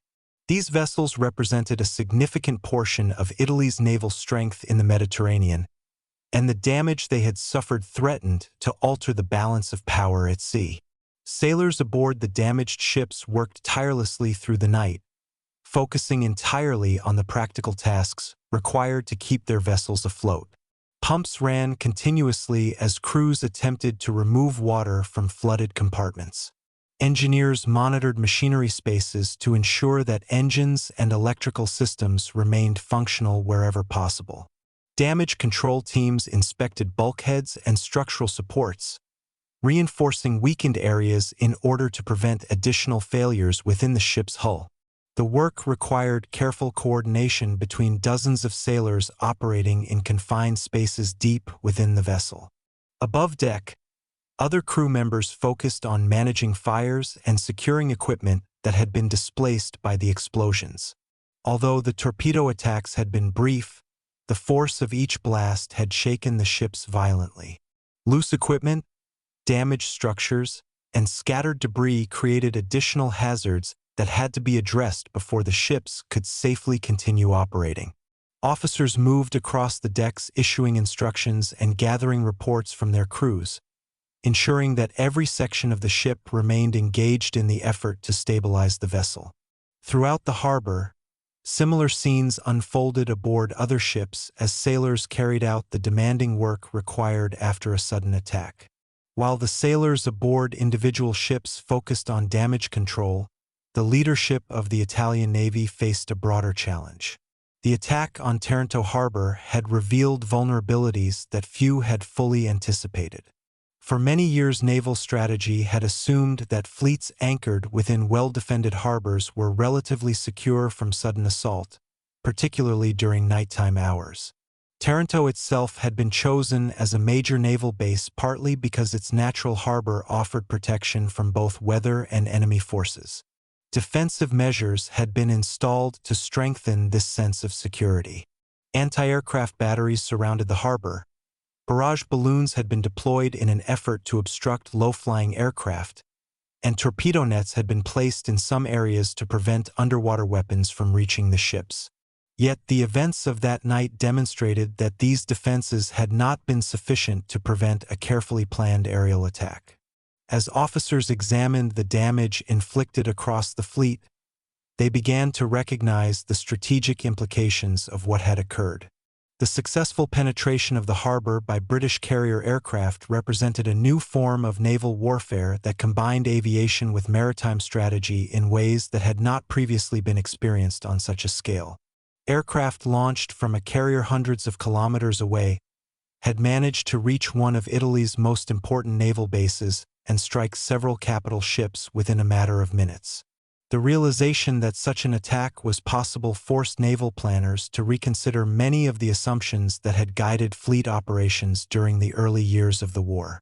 Within Taranto harbor itself, the practical challenges of the aftermath continued. Tugs and support vessels moved cautiously through the water, assisting damaged ships and helping position them in areas where repairs could begin.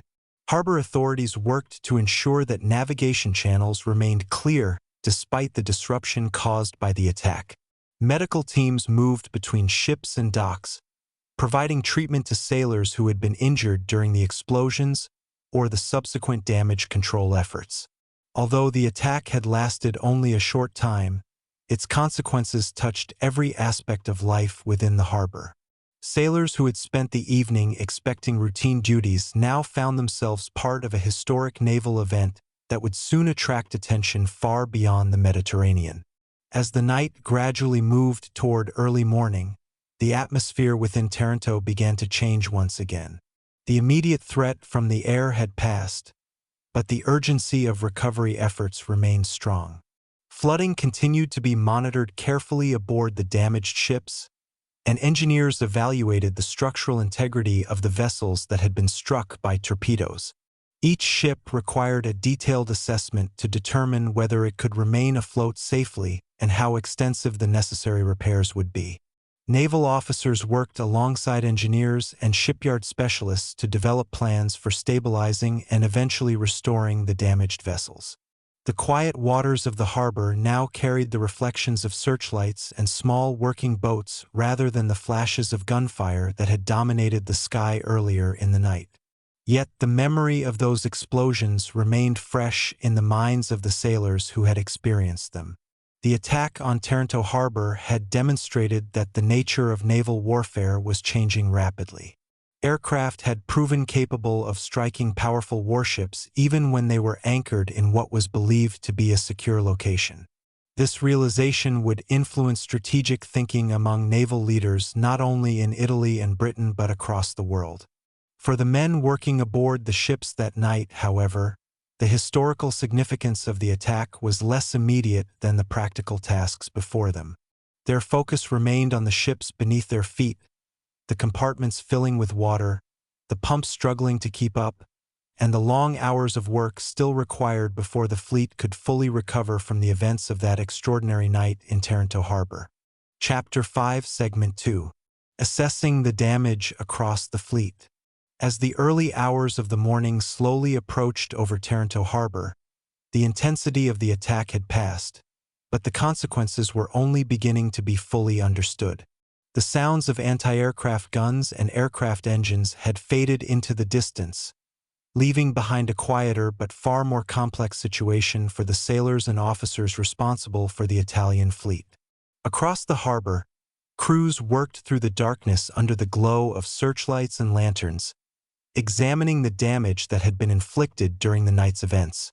What had begun as a sudden and unexpected aerial assault was now transforming into a long and methodical effort to understand exactly how deeply the fleet had been affected.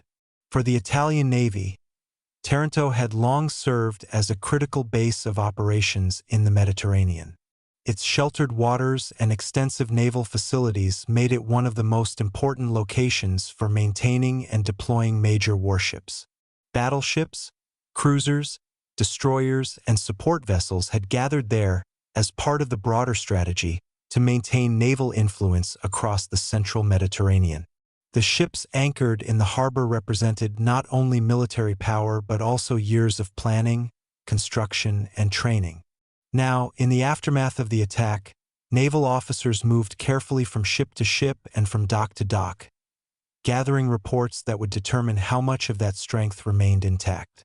The process of assessing damage aboard a warship required careful observation and coordination between many different departments. Engineers examined the structural integrity of hull sections where torpedoes had exploded beneath the waterline. These blasts had created powerful shock waves that traveled through the metal framework of the ships, sometimes causing damage in areas far beyond the original point of impact. Plates could be bent or cracked, internal supports could shift slightly, and machinery might be misaligned by the force of the explosion. Each of these possibilities required close inspection in order to determine whether the ship could remain operational or needed extensive repairs. Inside the ships, sailors moved through narrow passageways and compartments carrying tools, lamps, and measuring equipment. The interior of a warship was a complex network of rooms, corridors, and mechanical systems, and every section played a role in the vessel's ability to function. When flooding occurred, it could affect electrical systems, propulsion equipment, storage areas, and crew quarters. Damage control teams continued pumping water out of flooded compartments while engineers inspected pumps, valves, and structural bulkheads. Their goal was to ensure that the flooding had been contained and that no additional leaks were developing in nearby areas. Meanwhile, on the decks above, officers compiled reports summarizing the condition of each vessel. These reports included estimates of how much water had entered the ship, which compartments had been affected, and whether critical systems such as engines or communications equipment had been damaged. The information gathered by these inspections was sent to harbor command centers, where senior naval leaders attempted to assemble a complete picture of the situation. The results revealed that several major ships had suffered significant damage during the attack, particularly those that had been struck directly by torpedoes. Battleships that had once formed the core of Italy's naval strength in the region were now facing uncertain futures as engineers considered the scale of repairs required to restore them. Beyond the physical damage to the ships themselves, the attack had also raised new questions about the security of Taranto harbor. The defenses that had been installed to protect the fleet, searchlights, anti-aircraft batteries, barrage balloons, and other protective measures, had all been active during the attack. Yet despite these efforts, the British aircraft had managed to reach their targets and deliver torpedoes with considerable accuracy. Naval officers now faced the challenge of understanding exactly how the attackers had succeeded in penetrating the harbor's defenses and what changes might be necessary to prevent similar attacks in the future. While technical inspections continued aboard the damaged ships, the broader strategic implications of the attack began to occupy the attention of Italy's naval leadership. The fleet stationed at Taranto had been intended to serve as a powerful deterrent against Allied naval forces operating in the Mediterranean. Battleships in particular played a crucial role in this strategy. Their heavy armor and large-caliber guns made them symbols of naval dominance, capable of influencing the movement of enemy fleets simply through their presence. When several of these vessels were damaged during the attack, the balance of power in the region immediately became more uncertain. Naval planners recognized that repairing the damaged ships would take time, resources, and careful coordination with shipyards capable of handling such complex work. In some cases, ships might need to be moved from Taranto to other naval facilities where specialized repair equipment was available. Before such decisions could be made, however, the ships had to be stabilized and prepared for safe movement. This meant ensuring that flooding had been fully controlled and that the structural damage to the hull would not worsen if the ship began traveling through open water.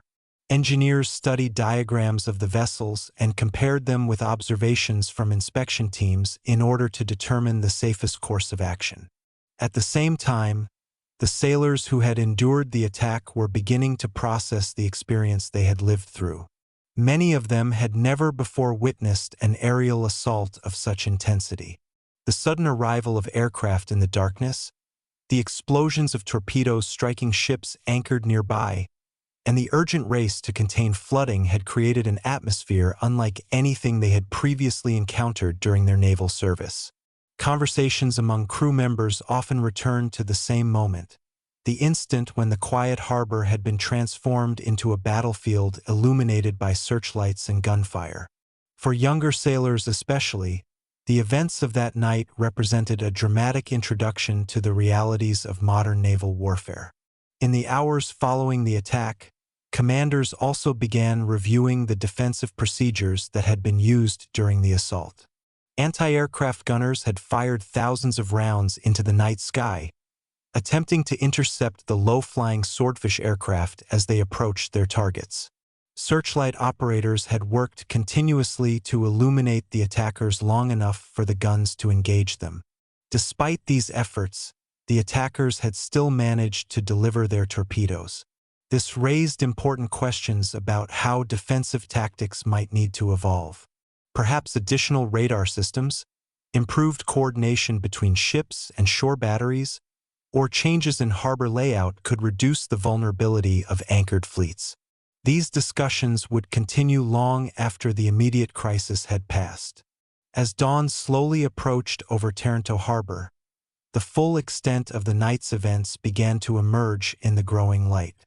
The silhouettes of damaged ships became easier to see against the calm water, and the areas where torpedo explosions had disturbed the harbor were still visible as patches of debris and oil floating on the surface. Sailors continued their work, moving carefully across decks and through compartments as they carried out repairs and inspections. The harbor that had once been a symbol of naval security had now become a reminder of how quickly circumstances could change during wartime. The attack on Taranto had demonstrated that aircraft could reach even heavily defended naval bases, challenging traditional assumptions about the safety of fleets anchored in port. For the Italian Navy, the coming days would involve not only repairing damaged ships, but also reevaluating the strategies that guided their operations in the Mediterranean. The events of that single night had altered the course of naval history, and the sailors working quietly in the harbor as morning arrived were part of a moment that would soon be studied by naval officers and historians around the world. Chapter 5, Segment 3. The Strategic Shock of Taranto. As the sun finally began to rise over Taranto harbor, the full scale of what had occurred during the night slowly came into view. The darkness that had concealed the attack was replaced by the pale light of early morning, revealing a harbor that looked very different from the one that had existed only hours earlier. Ships that had once rested quietly at anchor were now surrounded by small working boats, naval tugs, and groups of sailors moving across decks and docks. Some vessels sat slightly lower in the water than before, evidence of the torpedo strikes that had damaged their hulls during the night. Oil spread slowly across the surface of the harbor in dark patterns, carried by the gentle movement of the water. Broken equipment and floating debris drifted near the locations where explosions had occurred. For the officers responsible for the Italian fleet, the sunrise marked the beginning of a deeper realization about the significance of what had taken place. The attack on Taranto harbor had not simply damaged a few ships. It had demonstrated a new kind of naval threat that could reach even the most carefully defended ports. Naval bases had long been considered safe locations where fleets could gather, refuel, repair equipment, and prepare for operations at sea. The assumption was that coastal defenses, anti-aircraft guns, and physical barriers within the harbor would protect these ships from sudden attack. Yet during the night of November 11, 1940, a small group of aircraft launched from a British aircraft carrier had proven that such defenses could be overcome with careful planning and precise execution. For the sailors who had witnessed the attack from the decks of the Italian ships, the memory of those moments remained vivid. Many described the experience as a sudden transformation of their environment. One moment the harbor had been quiet, the ships resting peacefully in the darkness, and the next moment searchlights and gunfire filled the sky as aircraft engines echoed above the water. Torpedo explosions had shaken the ships violently, forcing crews to react immediately in order to prevent flooding from spreading through the vessels. The sense of urgency during those moments had required every sailor to rely on training and discipline in order to respond effectively. Now, in the calm light of morning, the same sailors walked across the decks of their ships examining the marks left by the attack. Officers gathered in small groups to review reports and discuss the condition of the fleet. Engineers studied diagrams of the damaged ships while comparing them with observations made during the night. The process of understanding exactly what had happened involved both technical investigation and strategic reflection. Naval commanders knew that repairing damaged ships was only part of the challenge. The larger question concerned how the Italian Navy would adapt to a new form of warfare in which aircraft could threaten powerful fleets even while they remained inside their own harbors. Taranto had been chosen as a major naval base because of its natural advantages. The harbor was large and protected, capable of accommodating numerous warships while providing access to repair facilities and supply infrastructure. Its location in southern Italy allowed the fleet to move quickly into different parts of the Mediterranean if needed. Yet, the very concentration of ships within the harbor had also created a vulnerability. Aircraft approaching at night had been able to identify multiple targets in a relatively confined area, increasing the effectiveness of their attack. The events of that night therefore forced naval planners to reconsider how fleets should be positioned and protected when operating near major bases. Beyond the immediate damage inflicted on the Italian fleet, the attack on Taranto harbor carried implications that extended far beyond the Mediterranean. News of the operation spread quickly through naval circles around the world, attracting the attention of military planners who were studying the evolving role of aviation in modern warfare. For decades, battleships had been regarded as the dominant force in naval strategy. Their heavy armor and powerful guns allowed them to engage enemy ships at long distances, and their presence often determined the outcome of naval confrontations. Aircraft carriers, though increasingly important, were still viewed by some as supporting elements rather than the central instrument of naval power. The events at Taranto began to challenge those assumptions. A relatively small number of aircraft, flying from a carrier positioned hundreds of kilometers away, had managed to inflict serious damage on several capital ships anchored within a fortified harbor. The significance of this achievement was not lost on observers in other nations. Naval officers and military analysts studied reports of the attack carefully, attempting to understand the tactics that had allowed the British aircraft to succeed. Particular attention was given to the methods used by the Swordfish crews as they approached the harbor at low altitude and released their torpedoes in shallow water conditions. These technical details would later influence planning in other navies that recognized the growing importance of carrier aviation. Within Italy itself, the attack produced both immediate and long-term consequences. In the short term, efforts focused on stabilizing and repairing the damaged ships. Shipyards worked to determine how quickly the battleships could be restored to operational condition, while engineers examined the harbor's defenses in order to identify improvements that might prevent future attacks.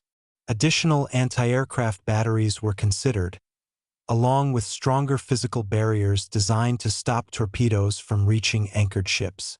At the same time, commanders evaluated how the fleet might operate differently in order to reduce the risks revealed by the attack. Ships might spend less time concentrated in a single harbor and instead move more frequently between bases, making it harder for enemy forces to locate and target them. For the sailors who had lived through the attack, however, the strategic debates occurring among naval leaders remained distant from their daily tasks. Their focus continued to be the practical work required to restore their ships and return the fleet to readiness. Teams of engineers, technicians, and sailors labored across the damaged vessels, reinforcing hull structures, repairing equipment, and clearing away debris left by the explosions. The rhythm of naval life gradually resumed, though the memory of the night attack lingered in conversations and reflections among the crews. In quiet moments, sailors looked across the harbor at the ships that had been struck and considered how quickly the calm routine of their service had been interrupted by the arrival of enemy aircraft. The events at Taranto would soon be recognized as a turning point in the history of naval warfare, demonstrating the growing influence of air power over fleets that had once dominated the seas through the strength of their guns and armor. Yet on that morning in Taranto harbor, the significance of the attack was still unfolding slowly, revealed piece by piece as officers examined damage reports and sailors continued their work restoring the ships that had endured one of the most dramatic naval attacks of the early Second World War. Chapter 6, Segment 1. The Return to the Mediterranean Night. While the Italian fleet at Taranto began the long process of recovery and assessment, far out over the dark waters of the Mediterranean, the British aircraft that had carried out the attack were already on their return journey. The Swordfish biplanes that had launched from the deck of HMS Illustrious earlier that evening were now flying back through the night sky, their engines humming steadily as the crews navigated toward the carrier waiting somewhere in the open sea. For the pilots and observers inside those aircraft, the mission had required intense concentration from the moment they left the carrier. Flying at night over water demanded careful navigation, especially in an era before modern electronic systems could guide aircraft with precision. Instead, the crews relied on maps, compasses, and the faint outlines of coastlines visible beneath the moonlight. Now that the attack had been completed, their focus shifted toward locating the carrier and landing safely on its deck. Carrier landings at night were among the most challenging tasks a naval aviator could face.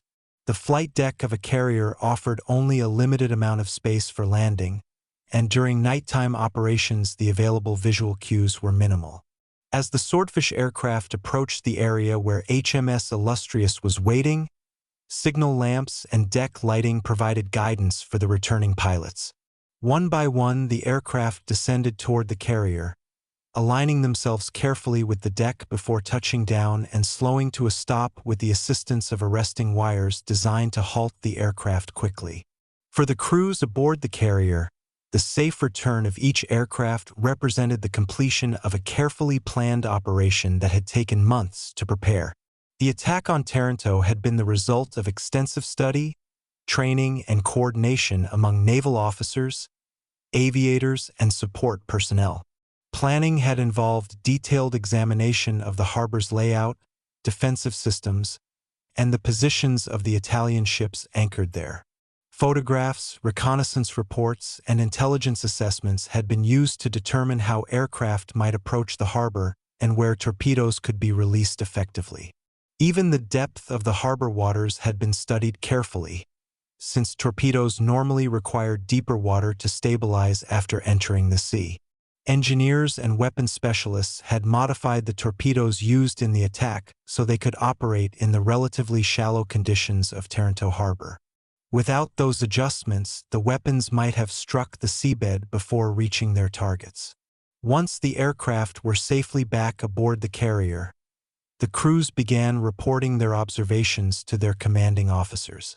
Pilots described the defensive fire they had encountered, the positions of the ships they had attacked, and the explosions they had witnessed after releasing their torpedoes.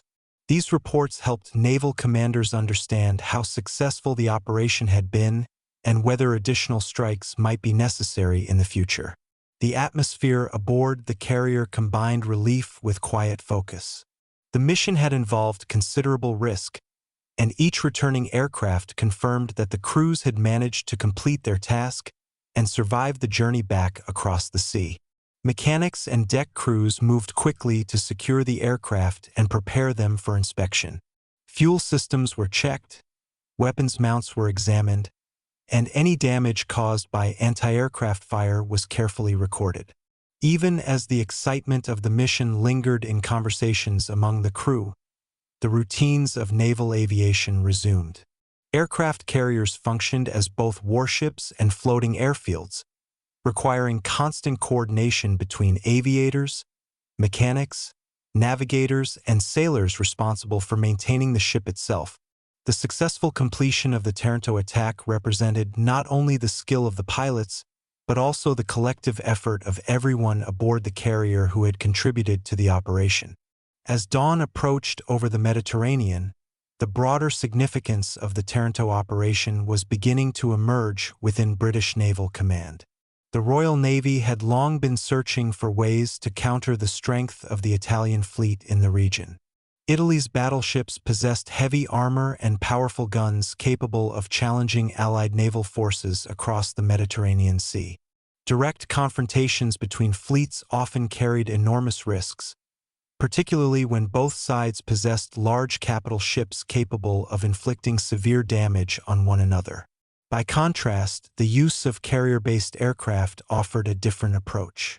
Aircraft could reach targets at distances far beyond the range of naval guns, allowing commanders to strike enemy ships without exposing their own fleets to immediate danger. The success of the Taranto attack demonstrated the potential effectiveness of this strategy. A relatively small number of aircraft had managed to damage several major warships within a fortified harbor, achieving results that might otherwise have required a large-scale naval battle. British commanders studying the results of the attack recognized that the operation represented an important moment in the evolution of naval warfare. For decades, battleships had been regarded as the central instruments of naval power. Their ability to deliver heavy gunfire at long distances had shaped naval strategy throughout the early 20th century. Aircraft carriers, by comparison, had originally been viewed as supporting vessels designed primarily for reconnaissance or limited strike missions. Taranto challenged this perception by demonstrating that carrier-based aircraft could directly threaten even the largest and most heavily armed warships. The ability to launch aircraft from a moving platform at sea allowed carriers to project power across vast distances, reaching targets that might otherwise remain inaccessible. News of the attack spread quickly among naval commands and military planners across the world. Reports describing the successful use of torpedo aircraft against ships anchored in shallow water attracted particular interest from observers in other countries. Military analysts began studying the operation carefully, attempting to understand the combination of tactics, technology, and planning that had made the attack possible. The lessons learned from Taranto would influence future naval operations, shaping the development of carrier aviation during the remainder of the Second World War. For the sailors and aviators directly involved in the operation, however, the historical importance of the attack was less immediate than the practical tasks awaiting them in the days ahead. Aircraft had to be maintained, weapons had to be prepared, and the carrier itself had to remain ready for further operations in the Mediterranean. War at sea required constant readiness, and even successful missions were only one part of a continuing campaign. Meanwhile, far behind them in Taranto harbor, the Italian fleet continued dealing with the aftermath of the night attack. The contrast between the quiet Mediterranean morning surrounding the British carrier and the damaged ships in the Italian harbor illustrated the far-reaching consequences of the operation. In a matter of hours, the balance of naval power in the region had been altered, and the events of that night would soon become one of the most studied examples of carrier aviation in naval history. Chapter 6, Segment 2. The Shock Across the Mediterranean. As the daylight spread across the Mediterranean on the morning following the attack, the consequences of the events at Taranto began moving far beyond the harbor itself. Naval bases, command headquarters, and fleet units across the region started receiving reports describing what had happened during the night. Signals transmitted through radio communications and naval channels carried the first descriptions of the aerial assault and the damage inflicted upon the Italian fleet. In military operations, information often travels in stages, with early reports providing only partial details until a clearer understanding emerges. This was the situation in the hours immediately following the Taranto attack. Initial messages confirmed that several battleships anchored in the harbor had been struck by torpedoes dropped from aircraft. Additional reports described the explosions, the flooding inside damaged ships, and the efforts by sailors to stabilize their vessels. As these messages reached different naval commands, officers began piecing together the scale of the operation and its potential significance. For commanders of the Royal Navy operating elsewhere in the Mediterranean, the news was received with careful interest. The Mediterranean theater of the war had already been marked by intense naval competition between Allied and Axis forces. Control of shipping routes, supply lines, and strategic ports was essential for sustaining military operations across North Africa, Southern Europe, and the Middle East. Any event capable of weakening a major fleet, therefore, had immediate strategic importance. When British naval officers learned that multiple Italian battleships had been damaged during a single nighttime attack, they recognized that the balance of naval power in the region might shift, at least temporarily. This change could influence future operations at sea, affecting how convoys were protected and how naval patrols were organized. At the same time, within Italy's naval command structure, The reaction was marked by a mixture of concern and determination. The Italian Navy had invested significant resources in building and maintaining its battleship fleet. These ships were not only military assets but also symbols of national pride and maritime strength. Learning that several of them had been damaged within a major naval base raised urgent questions about how the attack had been carried out and how similar threats could be prevented in the future. Officers responsible for harbor defenses began reviewing the sequence of events during the attack. They examined reports from anti-aircraft units, searchlight operators, and ship commanders in order to understand exactly how the British aircraft had managed to reach their targets. Each piece of information contributed to a broader effort to analyze the vulnerabilities that had been exposed during the operation. Discussions soon turned toward possible improvements in harbor defense systems. Some officers suggested that additional anti-aircraft batteries should be installed to strengthen the protective network around important naval bases. Others proposed improvements to early warning systems that could detect approaching aircraft before they reached the harbor. There were also considerations about the placement of ships within the harbor itself. Concentrating many large vessels in one location had allowed the attackers to identify multiple targets during a single mission. In the future, commanders might choose to disperse ships more widely or move them more frequently between bases to reduce the risk of similar attacks. These discussions reflected the broader process through which military organizations adapt after experiencing unexpected challenges. War often forces commanders to reconsider established assumptions and develop new strategies in response to emerging technologies and tactics. While naval leaders examined the strategic consequences of the Taranto attack, observers in other parts of the world also took notice of what had occurred. Military analysts and naval planners in various countries closely followed developments in the Mediterranean, recognizing that innovations in warfare could influence future conflicts. The successful use of carrier-based aircraft against ships anchored in a fortified harbor demonstrated the growing importance of naval aviation in modern military strategy. Aircraft carriers had already proven valuable for reconnaissance and limited strike missions, but Taranto illustrated their ability to deliver concentrated attacks against heavily defended targets. This realization was particularly significant for nations that were investing heavily in both battleships and aircraft carriers as part of their naval expansion programs. Reports describing the attack circulated among military attaches, intelligence services, and naval academies where officers studied the evolving nature of warfare at sea. Analysts focused on several aspects of the operation that made it successful.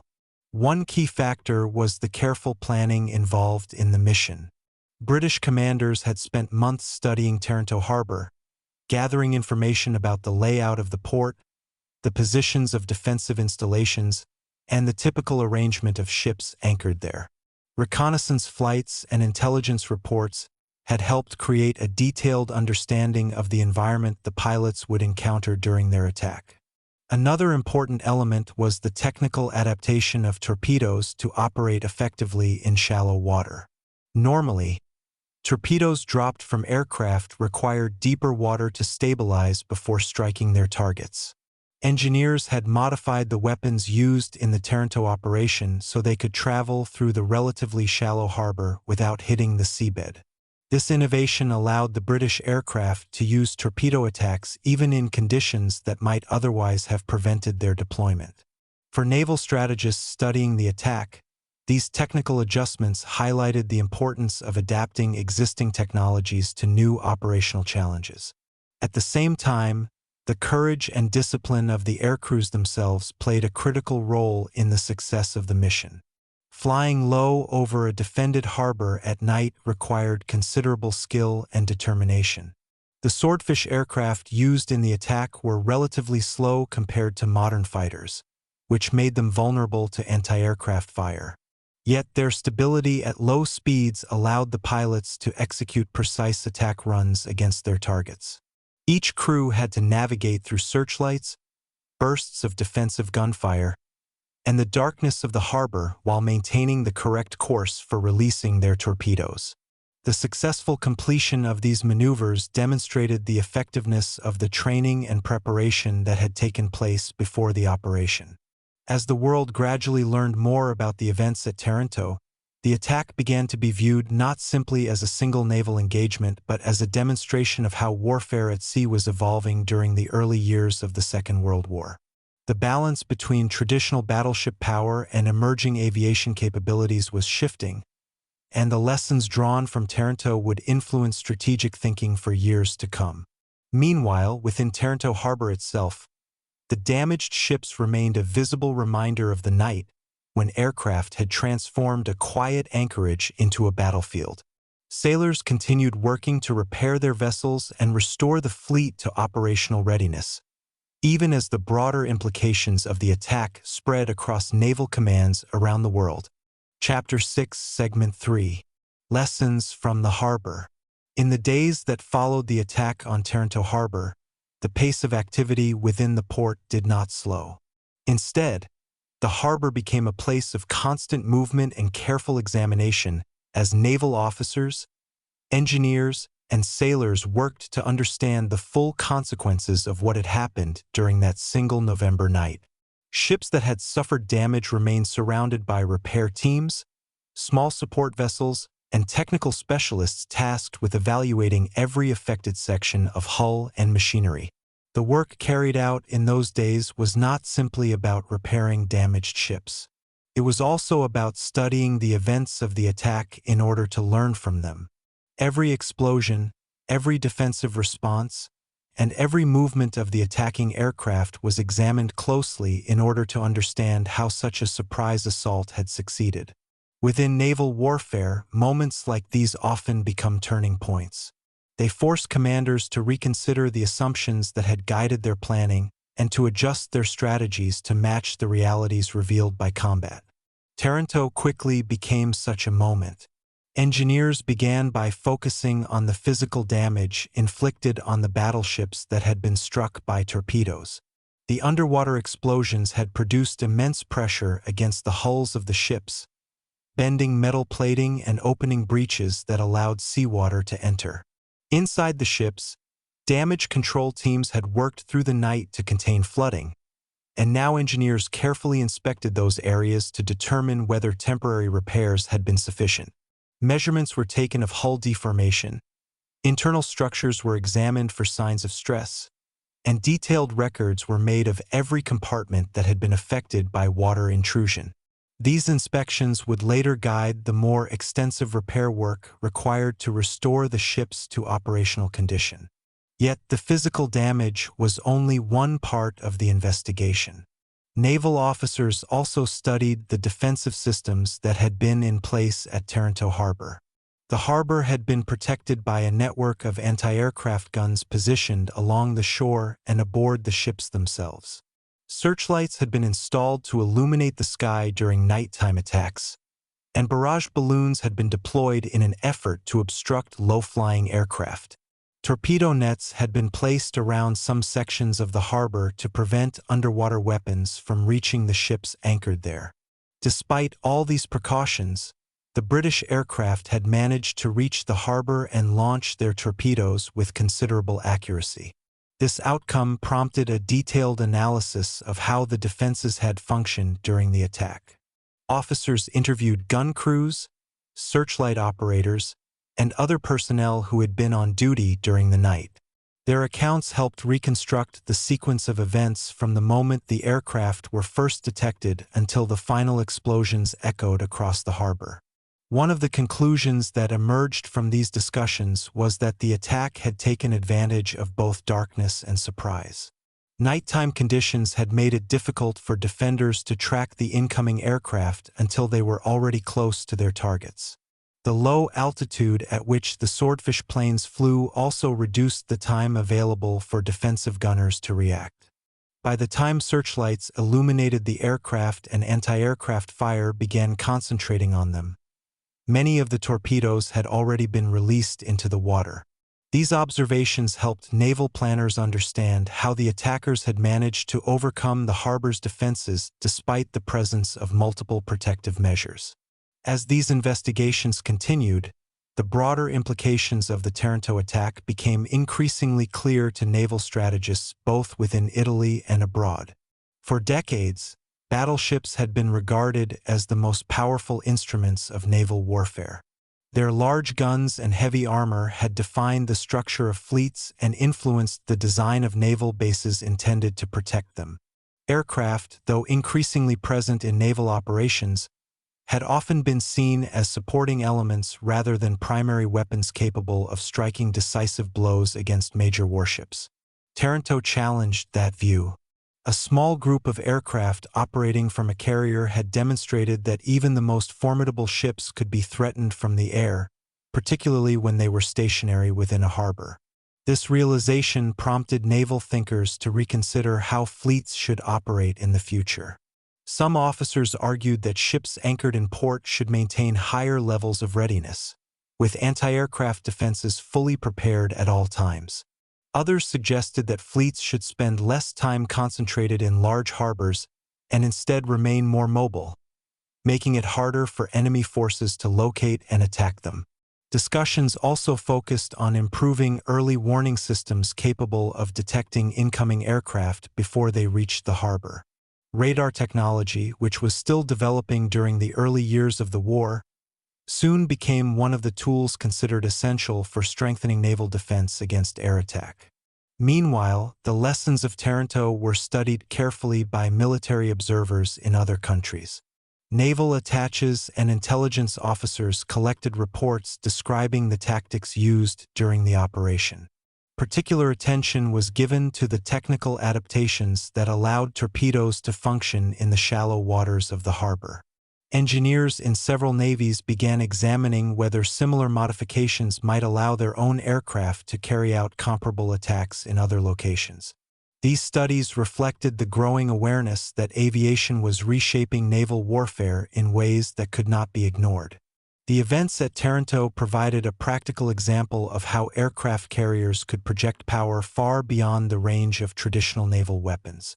For the sailors who had experienced the attack firsthand, however, the historical importance of the event remained secondary to the daily tasks required to restore the fleet. Work continued aboard the damaged ships as repair crews reinforced weakened hull sections and prepared the vessels for eventual movement to shipyards capable of performing more extensive reconstruction. Harbor facilities operated continuously as engineers, dock workers, and naval personnel coordinated their efforts to stabilize the fleet. The quiet routine of maintenance and repair gradually replaced the chaos that had filled the harbor during the night of the attack. Yet the memory of those moments remained present among the sailors who had witnessed them. The flashes of searchlights, the roar of aircraft engines, and the sudden explosions that shook the ships had left a lasting impression. Over time, the attack on Taranto would come to be recognized as one of the early demonstrations of the changing balance between sea power and air power in modern warfare. It showed that even the most powerful fleets could no longer rely solely on armor and harbor defenses for protection. Instead, the future of naval warfare would require a deeper understanding of how ships, aircraft, and technology could interact across the vast spaces of the sea. Chapter 7, Segment 1. The quiet days after the attack. In the days following the attack on Taranto Harbor, the immediate noise and confusion of the nighttime battle slowly gave way to a quieter but equally demanding period of work and reflection. The explosions, searchlights, and bursts of anti-aircraft fire that had filled the sky on the night of November 11th had disappeared, replaced by the steady rhythm of naval repair operations and daily routines returning to the harbor. Yet the atmosphere remained very different from what it had been before the attack. Sailors, engineers, and officers moved through the harbor with a renewed sense of awareness, knowing that the security they had once assumed was no longer certain. Taranto had been considered one of the most important and protected naval bases in the Mediterranean, a place where powerful battleships could anchor safely while preparing for operations at sea. Now the harbor carried visible reminders that even such a location could be reached by enemy aircraft under the right conditions. From the early morning hours onward, repair crews began organizing systematic efforts to stabilize and restore the ships that had been damaged during the attack. Naval engineers and dockyard specialists worked closely with the crews of the affected vessels, examining hull breaches, internal compartments, and structural components that had been shaken by the torpedo explosions. Each damaged battleship required careful attention. Temporary measures that had been implemented during the night to control flooding had to be reinforced or replaced with more stable solutions. Steel plates were prepared to cover openings in the hull. Pumps continued operating to remove remaining water from compartments, and technicians inspected machinery spaces where shockwaves from the explosions might have caused hidden damage. The process of evaluating and repairing a large warship was complex, involving not only the ship's crew but also specialists from the naval base itself. Harbor cranes and repair barges were moved into position near the damaged vessels, allowing workers to access areas that required attention. Some tasks required divers to enter the water around the ships in order to inspect underwater damage directly. Equipped with lamps and tools, these divers examined the hulls below the surface, measuring the size and shape of the openings created by the torpedo impacts. Their reports provided engineers with essential information for planning the next stages of repair.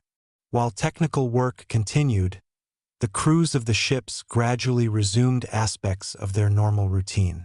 Meals were prepared in the galleys, watches were assigned to maintain security, and officers continued organizing the daily operations required to keep the ships functioning. Naval discipline depended on maintaining structure even during difficult circumstances, and the return to routine helped restore a sense of stability among the sailors. Yet the events of the attack remained a frequent topic of conversation.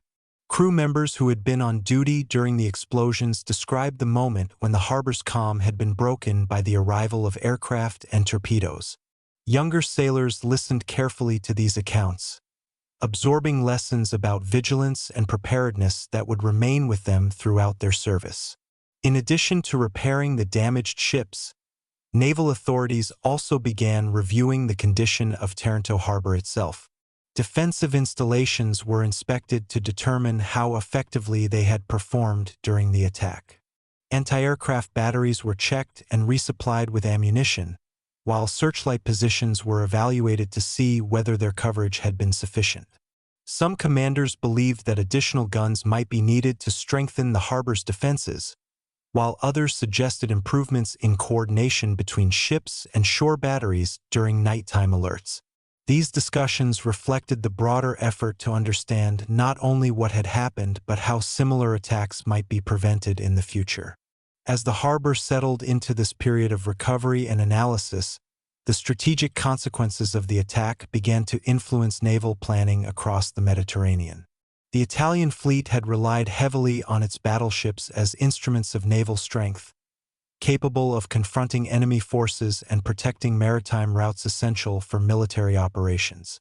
When several of these ships were damaged in a single night, it temporarily reduced the fleet's ability to operate at full strength. Naval commanders therefore had to consider how to adjust their strategies while repairs were underway. Some ships that had escaped damage were moved to different locations to ensure they remained ready for deployment if needed. Others remained in Taranto but maintained a higher level of readiness than before, with crews instructed to respond more quickly to potential threats. At the same time, naval intelligence officers began studying the details of how the British aircraft had carried out their mission. Reports from witnesses, radar observations, and defensive units were collected and compared in order to reconstruct the path taken by the attacking planes. Understanding the timing of the attack was particularly important. The aircraft had arrived during the night when visibility was limited and defensive systems required additional time to identify incoming threats. This element of surprise had allowed the attackers to approach close enough to release their torpedoes before defensive fire could fully concentrate on them. By analyzing these details, naval planners hoped to improve their ability to detect and respond to similar threats in the future. Meanwhile, beyond Taranto harbor, The attack continued attracting attention among naval forces throughout Europe and beyond. Military observers recognized that the events of that night represented more than a local engagement between two fleets. The operation had demonstrated that aircraft carriers could launch strikes capable of damaging powerful warships even when they were anchored in fortified ports. For decades, naval doctrine had focused primarily on battles between fleets at sea, where ships maneuvered against one another using heavy guns and torpedoes. Taranto showed that a new dimension had entered naval warfare, one in which aircraft could reach targets far beyond the horizon and deliver decisive blows without the need for direct ship-to-ship combat. In the weeks following the attack, naval academies and strategic planning offices began studying the operation carefully. Maps of Taranto harbor were examined alongside reports describing the flight paths of the attacking aircraft. Analysts discussed how the combination of careful planning, technological adaptation, and skilled flying had allowed a relatively small number of aircraft to achieve significant results. These discussions would eventually influence how naval forces around the world approached the relationship between surface fleets and aviation. For the sailors working aboard the ships in Taranto, however, the broader historical importance of the attack was still unfolding slowly. Their attention remained focused on the practical tasks of repair, maintenance, and preparation for whatever orders might come next. The harbor that had once been shaken by explosions was now filled with the steady sounds of tools, machinery, and voices coordinating the work of recovery. Yet beneath that routine lay the understanding that the night of the attack had changed something fundamental about the way naval war would be fought in the years ahead. Chapter 7, Segment 2. Rebuilding the Fleet. In the weeks following the attack on Taranto harbor, the work of restoring the Italian fleet became one of the most demanding and carefully coordinated efforts undertaken by the naval base. The explosions that had struck the battleships during the night of the attack had left behind more than visible damage. Beneath the surface of the ships, within their complex internal structures, the effects of the torpedo blasts had created a network of problems that engineers and sailors now needed to solve step by step. Repairing a battleship was never a simple task. These vessels were immense machines made up of thousands of components: steel frameworks, propulsion systems, electrical networks, weapons platforms, communication equipment, and living quarters for hundreds of crew members. When a torpedo exploded against the hull of such a ship, the resulting shockwave could travel through all of these systems simultaneously. Even compartments that had not been directly flooded might contain equipment that had been shifted, bent, or weakened by the force of the blast. Because of this, the repair process began with a complete inspection of every affected section of the vessel. Teams of engineers and technicians moved through the ships carrying diagrams and measuring instruments, recording the condition of bulkheads, pipes, cables, and structural beams. Their goal was to create a detailed picture of the damage so that repairs could be planned carefully rather than improvised. In the case of the battleships that had been struck by torpedoes, the first priority remained stabilizing the hulls. The holes created by the explosions were large enough to allow significant amounts of seawater to enter the ships. Temporary steel plates installed during the night of the attack had prevented further flooding, but these emergency solutions were not intended to last for long. Shipyard workers therefore prepared more permanent reinforcements, carefully shaping steel sections that could be welded into place over the damaged areas of the hull. These operations required both precision and patience. Divers often assisted by examining the underwater portions of the hull, confirming the exact dimensions of the damage so that replacement plates could be fitted securely. While this work continued, pumps operated constantly to remove water that had entered flooded compartments during the attack. Engineers monitored these pumps to ensure they continued functioning without interruption. Any failure in the pumping systems could allow water levels to rise again, threatening the stability of the ship. Inside the ships, sailors continued clearing damaged equipment and restoring order within the compartments that had been affected by the explosions. Electrical cables were replaced where necessary, storage areas were reorganized, and machinery spaces were inspected to ensure that engines and generators remained in working condition. Even small details mattered during these repairs. A damaged valve or weakened support beam could create problems later if it was not addressed during the reconstruction process. The atmosphere aboard the ships during this period was one of determined concentration. Many sailors had experienced the attack firsthand, and the memory of that night remained vivid in their minds. Now their focus had shifted toward restoring the vessels so that they could return to service. The work was physically demanding and often required long hours, but it carried a sense of purpose. Each repaired compartment and reinforced section of hull represented progress toward returning the fleet to operational readiness.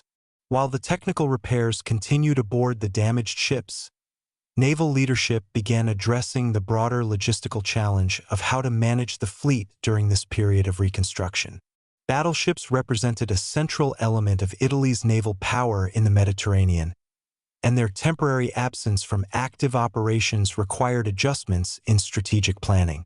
Some ships would remain at Taranto for extended repairs, while others might eventually be moved to different naval facilities capable of handling large-scale reconstruction projects. Transporting a damaged battleship to another port was a delicate operation that required careful preparation. The ship's stability had to be ensured before it could safely travel through open waters. Engineers evaluated whether the reinforced hull sections could withstand the pressure of the sea during movement. Tugboats and support vessels were often assigned to accompany damaged ships during these transfers, providing assistance if necessary. The planning involved in such movements illustrated the complexity of maintaining a modern naval fleet during wartime conditions. At the same time, naval commanders reviewed the defensive measures that had been in place at Taranto harbor prior to the attack. Although the harbor had possessed multiple layers of protection, including anti-aircraft guns, searchlights, and other defensive installations, the success of the British aircraft demonstrated that these measures had not been sufficient. Discussions therefore focused on how to strengthen the harbor's defenses in the future. Additional anti-aircraft batteries were proposed, and improvements in coordination between ships and shore-based defenses were considered. Commanders also emphasized the importance of maintaining heightened readiness during nighttime hours, when aircraft might approach under the cover of darkness. These conversations reflected a broader recognition that naval warfare was changing rapidly. The ability of aircraft carriers to launch attacks against ships anchored in port introduced new challenges that traditional harbor defenses had not fully anticipated. At the same time, naval planners in other countries were studying the events at Taranto with equal interest. Military observers recognized that the operation provided a practical demonstration of how carrier aviation could influence the outcome of naval engagements. Aircraft carriers, once regarded primarily as support vessels, were now proving capable of delivering decisive strikes against heavily armored ships. The implications of this shift extended far beyond the Mediterranean. Naval strategists began examining how similar tactics might be applied in other regions where fleets gathered in large ports or naval bases. For the sailors continuing their work at Taranto, however, these strategic discussions remained distant from their daily responsibilities. Their attention stayed fixed on the practical tasks required to repair their ships and restore them to full strength. Day after day, the harbor echoed with the sounds of welding equipment, cranes lifting heavy components, and crews coordinating the movement of materials needed for repairs. Slowly but steadily, the damaged vessels began showing signs of recovery. Compartments that had once been flooded were cleared and reinforced, machinery systems were tested and brought back into operation, and the outward appearance of the ships gradually returned to normal. Yet beneath that restored exterior remained the knowledge that the fleet had experienced a moment that would be remembered for many years.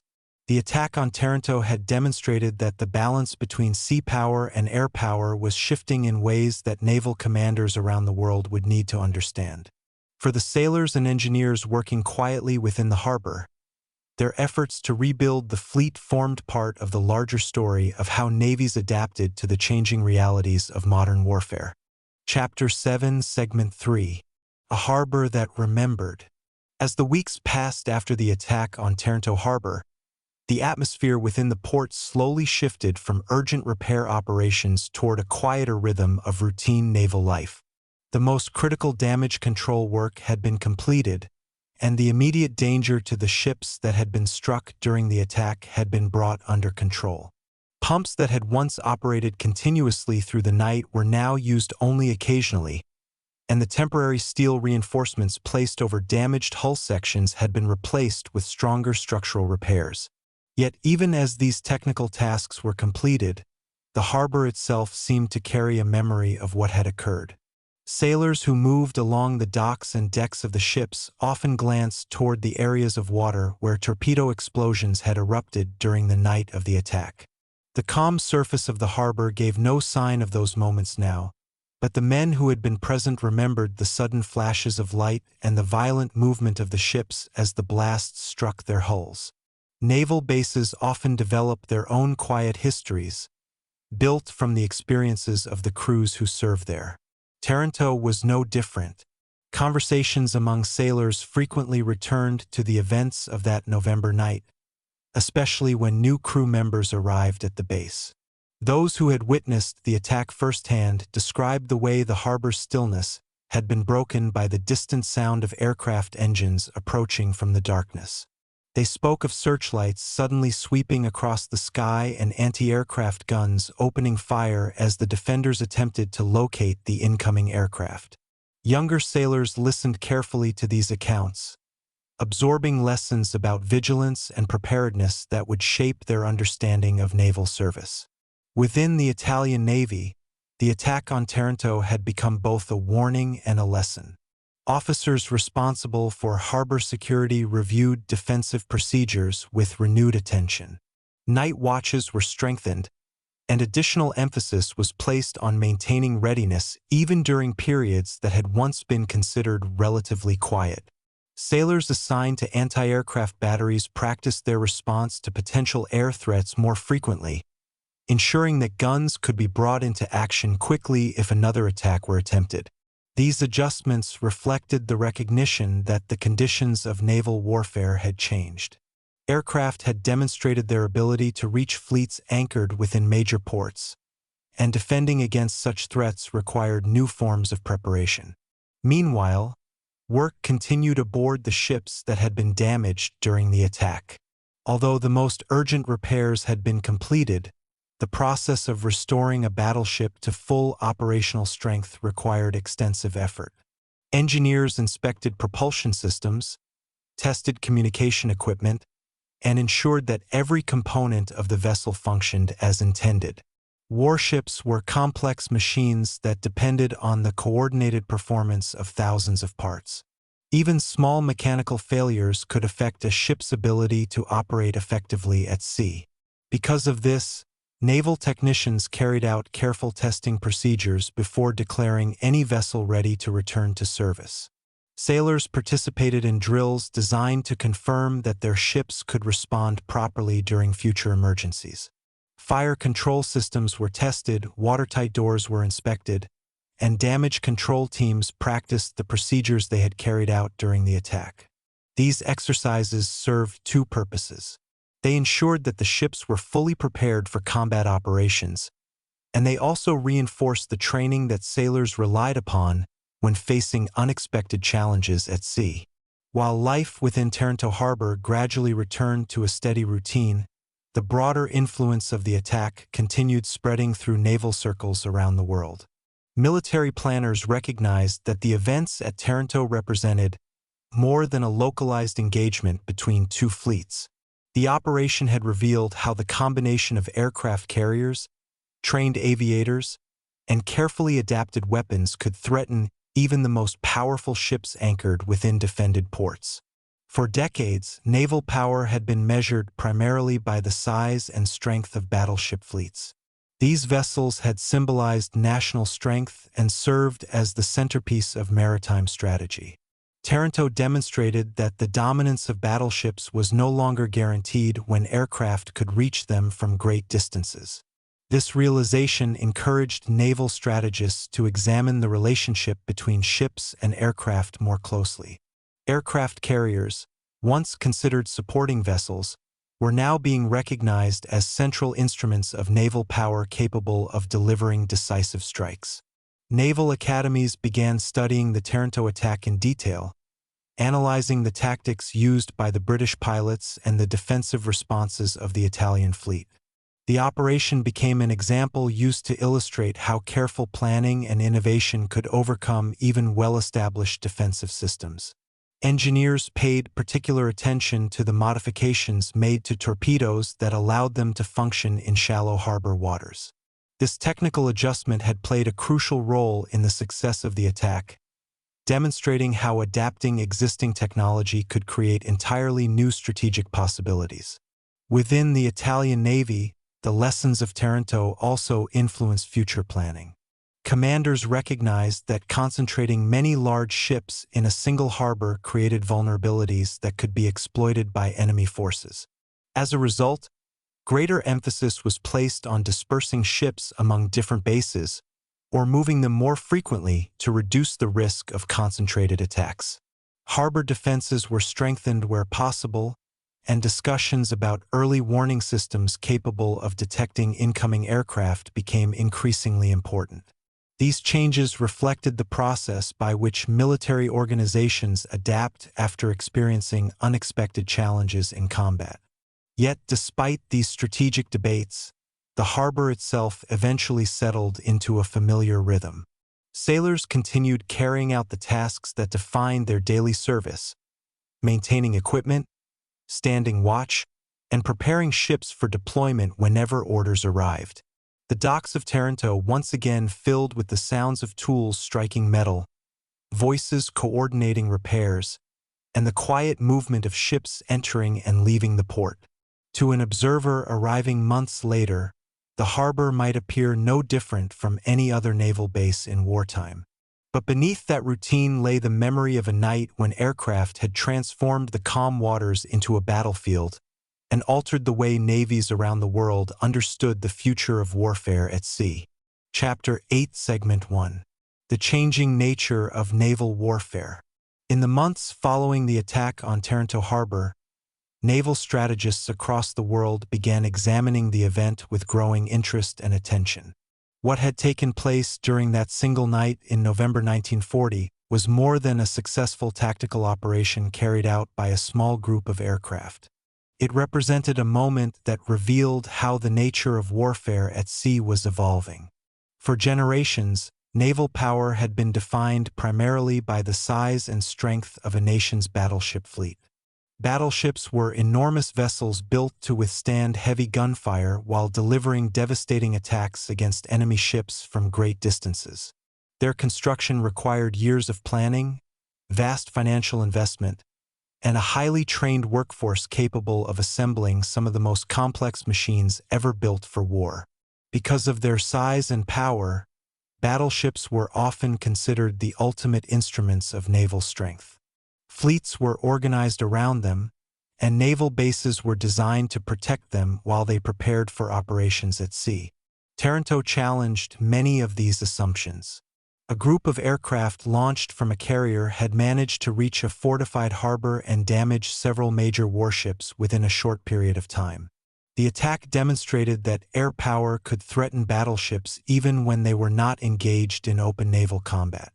For officers studying the operation, this realization was both surprising and significant. Aircraft had been used in naval warfare for several years, but their ability to carry out such a focused and effective strike against a fleet anchored in port represented a new level of capability. The Swordfish aircraft that had carried out the attack were not particularly fast or modern compared with other planes of the era. Yet their design allowed them to fly slowly and steadily at low altitude, which proved useful during nighttime attack runs over the harbor. This ability enabled the pilots to approach their targets with precision while avoiding some of the defensive fire directed toward them. In addition to the characteristics of the aircraft themselves, the success of the mission depended heavily on careful preparation. British naval planners had studied Taranto harbor in detail before launching the operation. They examined aerial photographs and intelligence reports to determine where the Italian ships were likely to be anchored and how the harbor's defenses were arranged. This information allowed them to design an approach path that would give their pilots the best chance of reaching the target successfully. Even the depth of the harbor water had been considered, because torpedoes dropped from aircraft usually required deeper water in order to stabilize after entering the sea. Engineers solved this problem by modifying the torpedoes so they could function effectively in the relatively shallow conditions of the harbor. These adjustments demonstrated the importance of combining technology with careful planning when developing new military tactics. Naval officers observing the results of the attack recognized that the balance between traditional sea power and aviation was beginning to shift. Aircraft carriers, once viewed primarily as support vessels used for reconnaissance or limited strikes, were increasingly capable of influencing the outcome of major naval operations. The events at Taranto suggested that a fleet equipped with effective carrier aviation could strike enemy ships even when those ships were sheltered within their own ports. As the implications of the Taranto attack spread through naval circles, military planners began reconsidering the structure and strategy of their fleets. The concept of naval warfare had long centered on the idea of decisive battles between opposing fleets at sea. In such engagements, battleships maneuvered into position and exchanged heavy gunfire with enemy vessels while smaller ships provided support. Victory in these confrontations depended on armor, firepower, and the skill of commanders directing their fleets during the engagement. The success of carrier-based aircraft at Taranto suggested that a fleet might achieve similar results without engaging directly in such a battle. Instead of bringing ships within range of enemy guns, aircraft launched from carriers could travel far ahead of the fleet and attack targets from the air. This approach introduced a new level of flexibility into naval strategy. Aircraft could scout vast areas of ocean to locate enemy ships, relay their positions to commanders, and then carry out strikes designed to weaken or destroy those targets before the fleets themselves ever came into contact. For naval forces that had previously depended heavily on battleships, this development required careful evaluation. Some commanders remained cautious about drawing sweeping conclusions from a single operation. They pointed out that Taranto had involved a surprise attack carried out under specific conditions that might not always exist in other situations. Nevertheless, even those who urged caution acknowledged that the attack demonstrated capabilities that could not be ignored. Naval academies began incorporating discussions of carrier aviation into their strategic studies, analyzing how aircraft could complement traditional naval forces or even replace some of the roles once assigned to battleships. Engineers and ship designers also considered how future warships might be adapted to address these changes. Some nations accelerated the construction of aircraft carriers, recognizing that these vessels could project power across great distances. Others focused on improving anti-aircraft defenses aboard existing ships, ensuring that battleships and cruisers would be better protected against aerial attacks. Radar technology, which was still developing during the early years of the war, also gained increased attention as a tool for detecting incoming aircraft before they reached their targets. The ability to identify enemy planes at long distances would become an essential element of naval defense in the years ahead. Meanwhile, historians and analysts studying the Taranto operation emphasized the role of human skill and coordination in its success. The pilots who flew the Swordfish aircraft had trained extensively for nighttime operations, practicing the precise maneuvers required to release torpedoes under difficult conditions. Their ability to maintain composure while navigating through searchlights and anti-aircraft fire contributed significantly to the outcome of the attack. Behind them stood the crews of the aircraft carrier, the engineers who modified the torpedoes, and the planners who had designed the operation. Together, these individuals demonstrated how technology, training, and strategy could combine to produce results that reshaped military thinking. For the sailors stationed at Taranto harbor, the global discussions surrounding the attack remained largely distant from their daily lives. Their work continued to focus on maintaining ships, repairing equipment, and preparing for future operations. Yet the harbor itself had become part of a larger story unfolding across the world's oceans. The quiet waters where the Italian fleet once rested had become the setting for an event that illustrated the transformation of naval warfare during the Second World War. Chapter 8, Segment 2. The Global Study of Taranto. As the months passed after the attack on Taranto harbor, the operation began to attract increasing attention from naval planners, historians, and military analysts across the world. What had initially appeared to be a bold but isolated strike soon became a subject of deeper study within naval academies and strategic planning offices. Officers responsible for shaping the future of naval warfare recognized that the events of that November night offered valuable lessons about how technology, planning, and human skill could combine to influence the outcome of military operations. Detailed reports describing the attack circulated through naval headquarters in several countries. These documents examined each stage of the operation, beginning with the planning carried out by British naval commanders and ending with the return of the aircraft to their carrier. Analysts studied the number of aircraft involved, the routes they followed across the Mediterranean, and the sequence of their attack runs once they reached Taranto harbor. By reconstructing these details step by step, military planners hoped to understand how the operation had achieved such significant results with a relatively small number of aircraft. One of the aspects that attracted particular interest was the careful preparation that had taken place before the attack was launched. British intelligence had gathered information about the layout of Taranto harbor through reconnaissance flights and other sources. These reports provided details about where the Italian ships were usually anchored, the locations of defensive installations, and the physical characteristics of the harbor itself. This information allowed planners to design an attack that approached the harbor from directions where defenses might be less concentrated.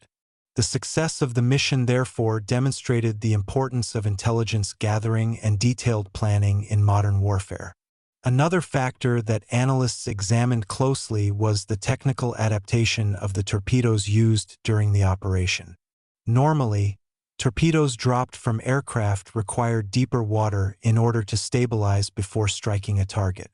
Taranto harbor, however, was relatively shallow in several areas. Engineers solved this challenge by modifying the torpedoes so that they would enter the water at a controlled angle and begin traveling toward their targets without striking the seabed. This adjustment allowed the aircraft to use torpedoes in conditions that might otherwise have prevented such attacks. For naval engineers studying the operation, this example illustrated how existing weapons could be adapted to overcome environmental limitations.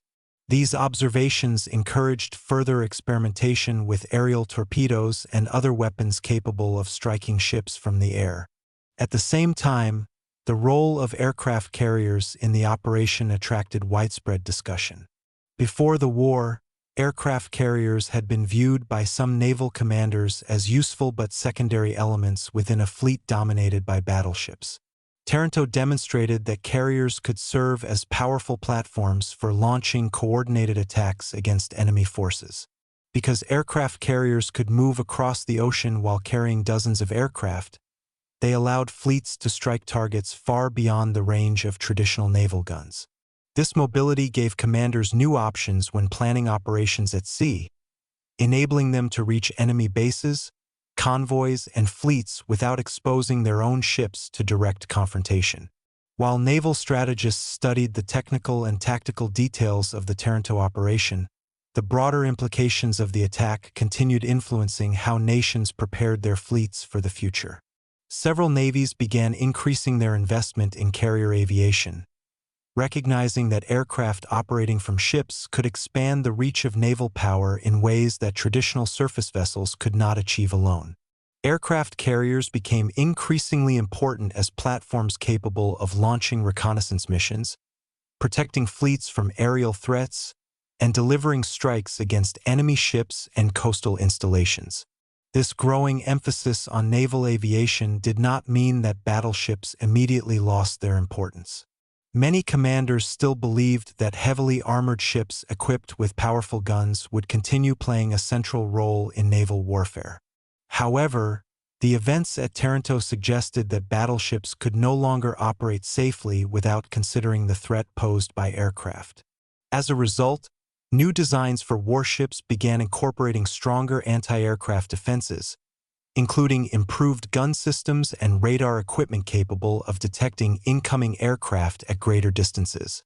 These changes reflected a gradual shift in naval thinking, one that recognized the need for fleets to operate as integrated systems combining surface ships, aircraft, and electronic detection technologies. In addition to influencing ship design, the lessons of Taranto also shaped the training programs used to prepare naval personnel. Pilots assigned to carrier aviation units studied the attack in order to understand the techniques used by the Swordfish crews. Training exercises emphasized nighttime navigation, low-altitude flying, and coordinated attacks against simulated targets representing enemy ships. These exercises aimed to develop the skills required for pilots to operate effectively under conditions similar to those experienced during the Taranto mission. At the same time, sailors responsible for operating anti-aircraft weapons received additional training focused on responding quickly to aerial threats. The ability to detect and engage incoming aircraft became an essential component of naval defense, and training programs were updated to reflect the lessons learned from the attack. Historians who later examined the Taranto operation often emphasized the combination of innovation and discipline that made it successful. The aircraft themselves were relatively simple machines compared with later designs developed during the war. Yet the way they were used demonstrated how careful planning and skilled execution could overcome limitations in technology. Pilots flying through darkness, navigating toward a heavily defended harbor, and releasing torpedoes at precisely the right moment required extraordinary coordination and confidence in both their equipment and their training. The success of the mission, therefore, reflected not only the capabilities of the aircraft but also the dedication of the individuals who carried out the operation. For the sailors who remained stationed at Taranto Harbor during these months, the growing international attention surrounding the attack remained largely distant from their everyday duties. Their work continued to involve maintaining ships, repairing equipment, and preparing for future deployments across the Mediterranean. Yet the harbor itself had become part of a wider story unfolding within naval history. The quiet waters where the Italian fleet had once rested were now associated with a moment that illustrated the changing relationship between sea power and air power during the Second World War. As analysts and historians studied the operation in the years that followed, Taranto would continue serving as an example of how a carefully planned aerial strike could alter the course of naval strategy. Chapter 8, Segment 3. A Turning Point at Sea. As the story of the Taranto attack spread through naval communities and military institutions around the world, the event gradually came to be recognized not simply as a successful strike against a fleet in harbor, but as a moment that marked a broader turning point in the history of naval warfare. Throughout the early 20th century, naval power had been closely associated with the presence of large battleships capable of delivering overwhelming firepower in open sea engagements. These ships were designed to dominate the oceans through their thick armor and massive guns, allowing them to engage enemy vessels at long distances. For decades, naval planning had centered on the expectation that decisive battles between fleets would determine the outcome of maritime conflicts. The attack on Taranto Harbor suggested that the conditions of naval warfare were beginning to change.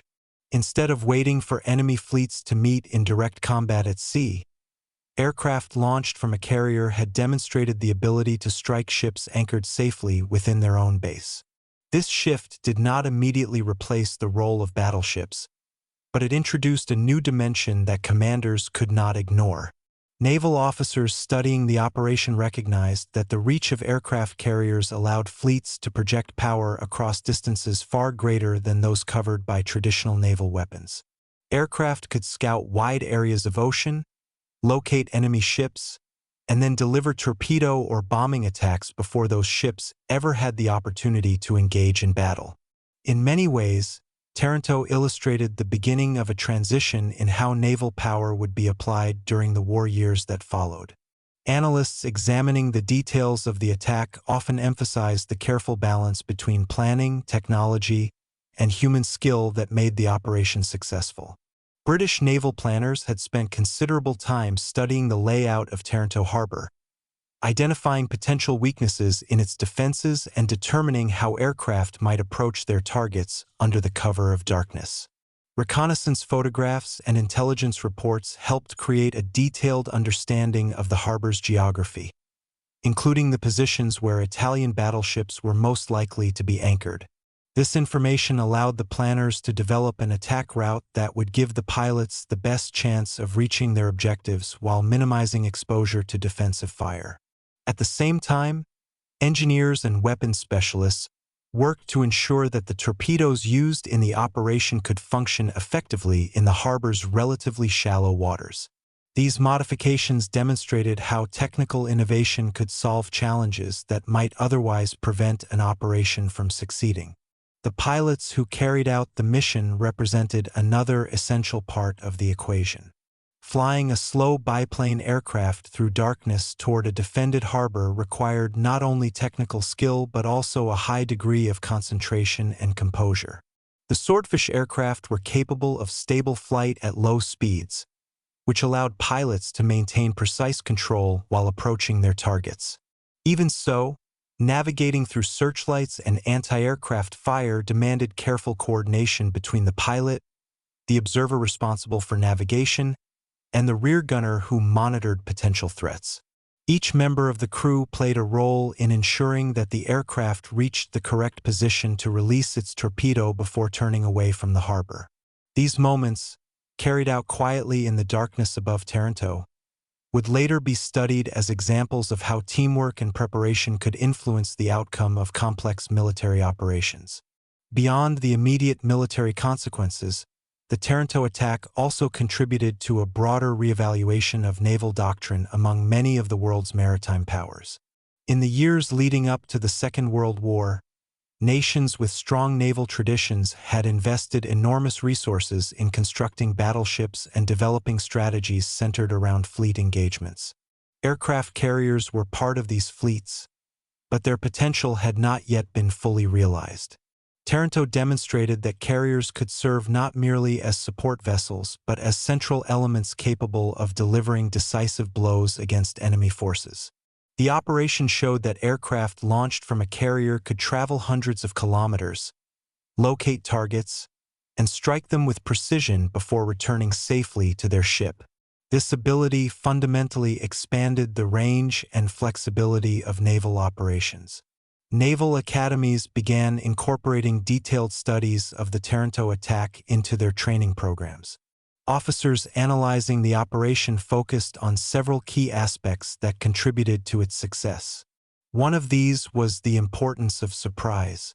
The Italian fleet had not expected a nighttime aerial attack within the harbor, and the defenders required precious minutes to identify the incoming aircraft and respond with coordinated defensive fire. Those moments allowed the Swordfish pilots to reach their release points before the full strength of the harbor's defenses could be brought against them. Another important factor was the coordination between the aircraft involved in the attack. By approaching in groups and targeting different ships across the harbor, the pilots created multiple threats that complicated the defenders' efforts to respond effectively. These elements of timing, coordination, and careful preparation became important topics of study for officers responsible for planning future naval operations. Engineers and ship designers also took notice of the implications revealed by Taranto. Warships constructed during the early 20th century had been designed primarily to withstand gunfire from other ships, with armor arranged to protect against shells striking above the waterline. Torpedoes delivered by aircraft introduced a different form of threat, striking ships beneath the waterline where armor protection was often thinner. As a result, naval architects began considering additional protective measures that could reduce vulnerability to underwater explosions. At the same time, the development of improved anti-aircraft weapons and radar systems became a priority for fleets seeking to defend themselves against aerial attacks. These technological changes would gradually reshape the design of warships and the structure of naval forces throughout the remainder of the war. Meanwhile, the harbor at Taranto returned to its familiar routine as repair efforts continued and ships prepared to resume operations. Sailors who walked the decks of their vessels each day were aware that they had experienced a moment that would be remembered far beyond the waters of southern Italy. The quiet harbor where ships once anchored in apparent security had become the setting for an event that illustrated how warfare at sea was evolving. In the years that followed, historians and naval officers would look back on Taranto as one of the early demonstrations of the growing influence of air power in naval strategy. The lessons drawn from that night would continue shaping military thought long after the war itself had ended. Chapter 9, Segment 1. The Mediterranean after Taranto. In the weeks and months that followed the attack on Taranto harbor, the Mediterranean Sea remained one of the most contested regions of the Second World War. The waters stretching from the Strait of Gibraltar to the eastern Mediterranean formed a critical network of routes connecting Europe, North Africa, and the Middle East. Control of these sea lanes determined how easily armies could be supplied, how quickly reinforcements could move between fronts, and how effectively each side could maintain its broader war effort. For the navies operating in this region, every movement of ships carried strategic importance. When the Italian fleet at Taranto suffered damage to several of its battleships during the nighttime attack, it created immediate ripple effects throughout the naval balance of the Mediterranean. The Italian Navy had relied heavily on its battleship force to project strength and to deter enemy fleets from operating freely in central waters. These ships were not only weapons but also symbols of maritime authority. Their presence influenced decisions made by opposing naval commanders, shaping where convoys could travel and how fleets maneuvered. When several of these vessels were damaged and temporarily removed from full operational readiness, the strategic environment changed. For a time, the Italian fleet had fewer capital ships available to support large-scale operations at sea. This did not mean that Italy's naval power disappeared overnight. The Regia Marina still possessed cruisers, destroyers, submarines, and other ships capable of operating across the Mediterranean. Yet the temporary reduction in battleship strength forced naval planners to reconsider how they deployed their forces during this period. British naval commanders observed these developments closely. The Royal Navy had long faced the challenge of maintaining supply routes across the Mediterranean while confronting the combined presence of Italian naval forces and, increasingly, German military support in the region. Convoys carrying fuel, food, and military equipment were essential for sustaining Allied operations in North Africa and the Middle East. Protecting these convoys required careful coordination between warships, aircraft, and intelligence networks monitoring enemy movements. The damage inflicted at Taranto therefore created an opportunity that British planners sought to understand. With some Italian battleships temporarily out of action, the risk of large-scale surface engagements might be reduced for a period of time. This could allow certain naval operations to proceed with slightly greater confidence. Nevertheless, commanders remained cautious.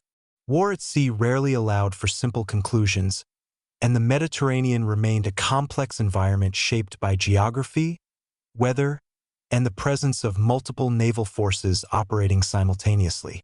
In addition to the British and Italian fleets, German aircraft and submarines increasingly entered the region as the war expanded.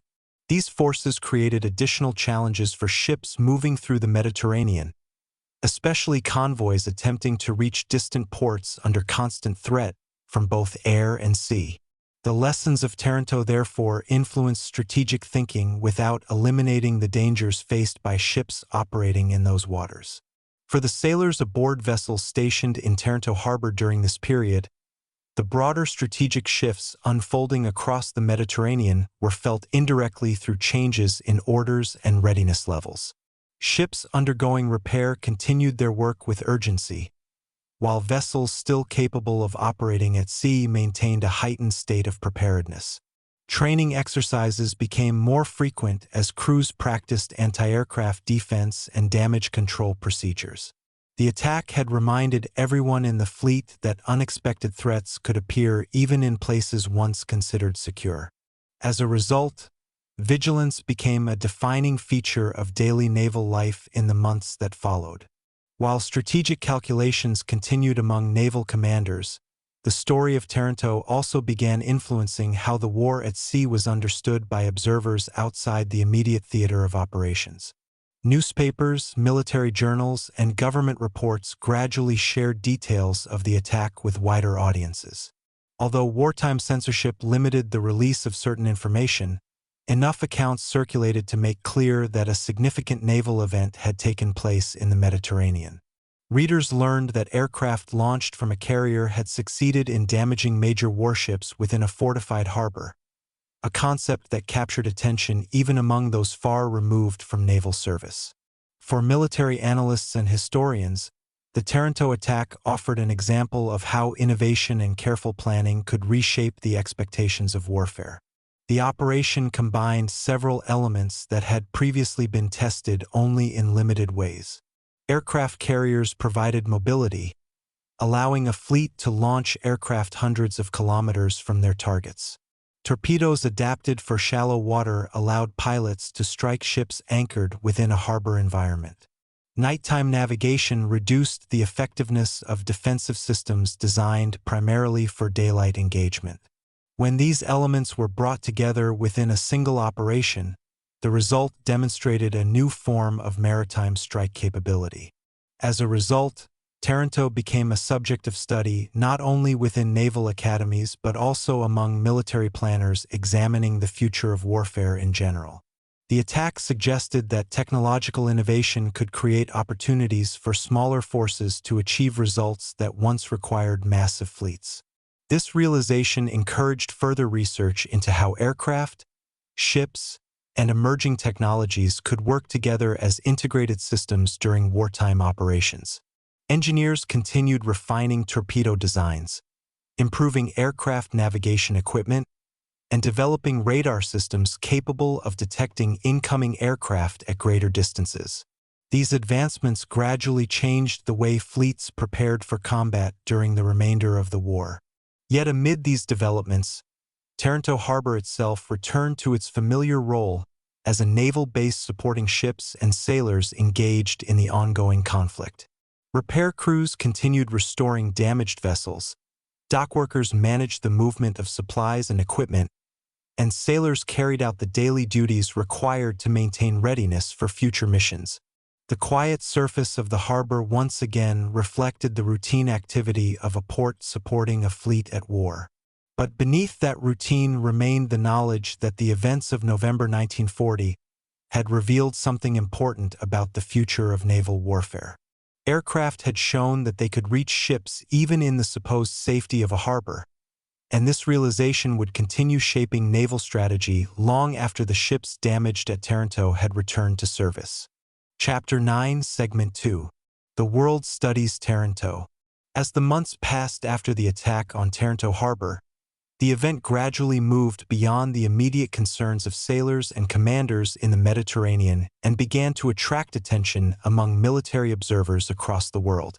The Second World War was still unfolding, and nations involved in the conflict were constantly searching for lessons that might help them adapt their strategies and technologies. Taranto offered exactly that kind of lesson. Although the operation itself had taken place quietly during a single night in November 1940, its implications were far larger than the harbor where the attack occurred. Naval officers, intelligence analysts, and military planners began examining reports describing how a relatively small group of aircraft launched from a carrier had successfully reached a defended naval base and struck some of the largest ships anchored there. In earlier decades, warships inside a harbor were generally considered relatively secure. Defensive systems such as anti-aircraft guns, protective nets, and harbor patrols were designed to discourage attacks from submarines or aircraft.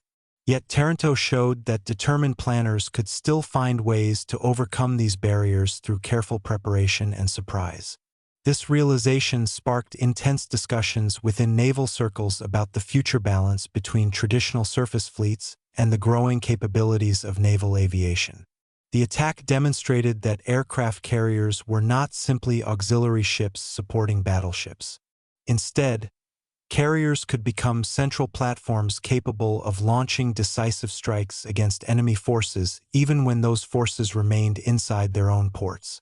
Analysts studying the operation noted that several factors had contributed to its effectiveness. One of the most important was the element of surprise.